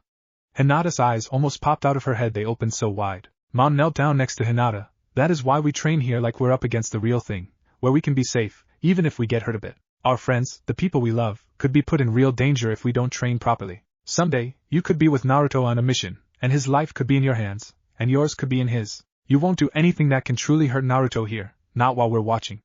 Mom winked at Hinata. So, Hinata, ready to try again? Naruto asked, hoping the lesson had sunk in. Hinata nodded thoughtfully, taking her starting mark. Naruto stood opposite. They again bowed to each other and to Mom. They both adopted fighting stances. Ready, go, Mom shouted. Naruto was unprepared for the incoming strike that clocked him in the left eye, nor did he get his arms up in time to block her sidekick into his stomach. Naruto felt the wind get blasted out of his guts as he staggered backwards. Hold! He heard Mom screech as he dropped to one knee. Naruto! Hinata cried as she ran to his side. Are you all right? Yes. Naruto laughed through pain, giving her a big thumbs up. That's what I'm talking about. Hinata, Kakashi patted her on the shoulder. See the difference? Naruto has gotten so lazy from not having to actively block your shots that he got hit by the first one. How do you think that would have played out if it had been someone trying to hurt him? Hey! Naruto groaned as he got to his feet. Who are you calling lazy, Uncle Kakashi? Oh, then let's see you actually block this time. Kakashi gestured to the starting line. They again took their marks. This time Naruto began sweating as he blocked shots and had to return them with added care. In a way, Kakashi had been right. Naruto almost couldn't change gears from seeing Hinata as not a threat. She got in another body shot, this one in his ribs. Another point for Hinata. Mom called out, you're getting slow, son. Mom always taunted him when she wanted him to give his best. I'm just warming up, Mom. He called back. Naruto winked at Hinata, and she smiled back. Naruto liked this version of Hinata. She wasn't scared, maybe still a bit shy, but playful. She feinted a low kick. He reacted, getting his arms up to block her 1-2 side strike and jab. He got his right leg up, preparing to bring his knee into her now unprotected solar plexus. However, she unexpectedly rushed forward into him. His leg went up, knocking her off balance, and she fell into him like sack of potatoes. Stretched out with one leg up in the air, Naruto fell backwards to the ground with Hinata over top of him. Oof! Naruto groaned as they landed. Is that match point? Naruto heard Kakashi ask. He is on his back, works for me, Mom replied. Hinata's the winner. Mom smiled and walked up to them, lifting Hinata's hand in the air in a sign of victory. Impressive, Naruto heard the clapping of hands. Uncle Hayashi walked through the gate to the yard. He looked tired, dark raccoon circles formed around his eyes. Even his Byakugan eyes seemed a duller shade of pale purple than usual. It was the look of a man who had lost a fight. Naruto knew it did not bode well of Aunt Akemi if the normally impeccable and immaculate shinobi lord was looking like this. I take there is new? Mom asked hopefully. They're admitting her right now. Hayashi sighed as he looked down at the ground. Final clearance tomorrow, and they do surgery the next day. Naruto swallowed a hard lump in his throat. Hinata had remained frozen atop him, listening intently. I assume the tests were positive?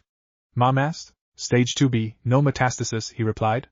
Naruto didn't know if that was good or bad, but the tears gathering at the corners of Hayashi's eyes didn't bode well. For some reason he didn't understand, Naruto hugged Hinata to him, as her head rested on his chest.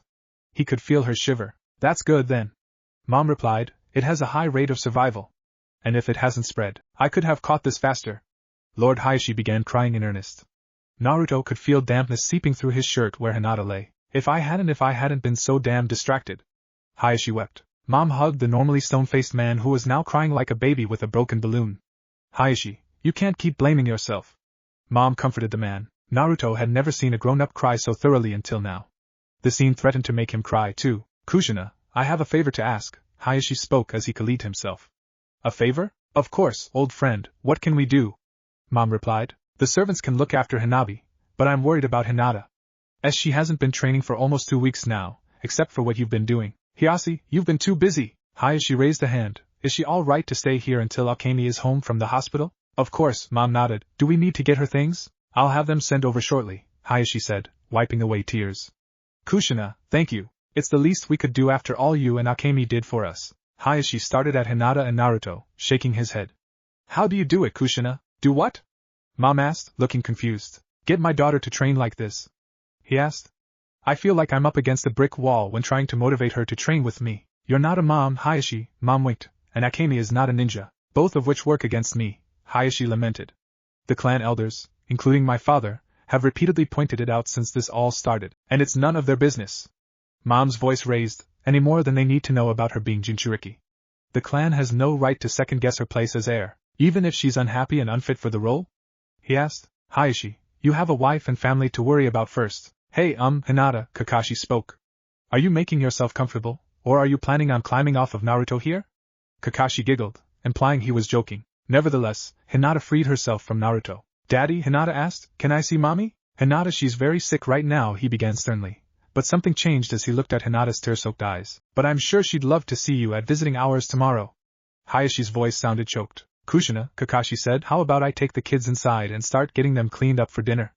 I don't think we can hope to do any more training drills tonight. Go on ahead, I'll be in a few minutes, she replied. Daddy, Hinata hugged her father's leg. I love you. Awkwardly, Hayashi knelt down to her. I love you, too, sweetie. Now I need you to be a good girl, and be on your best behavior until your mom gets out of the hospital. Can you do that for me? Yes, father.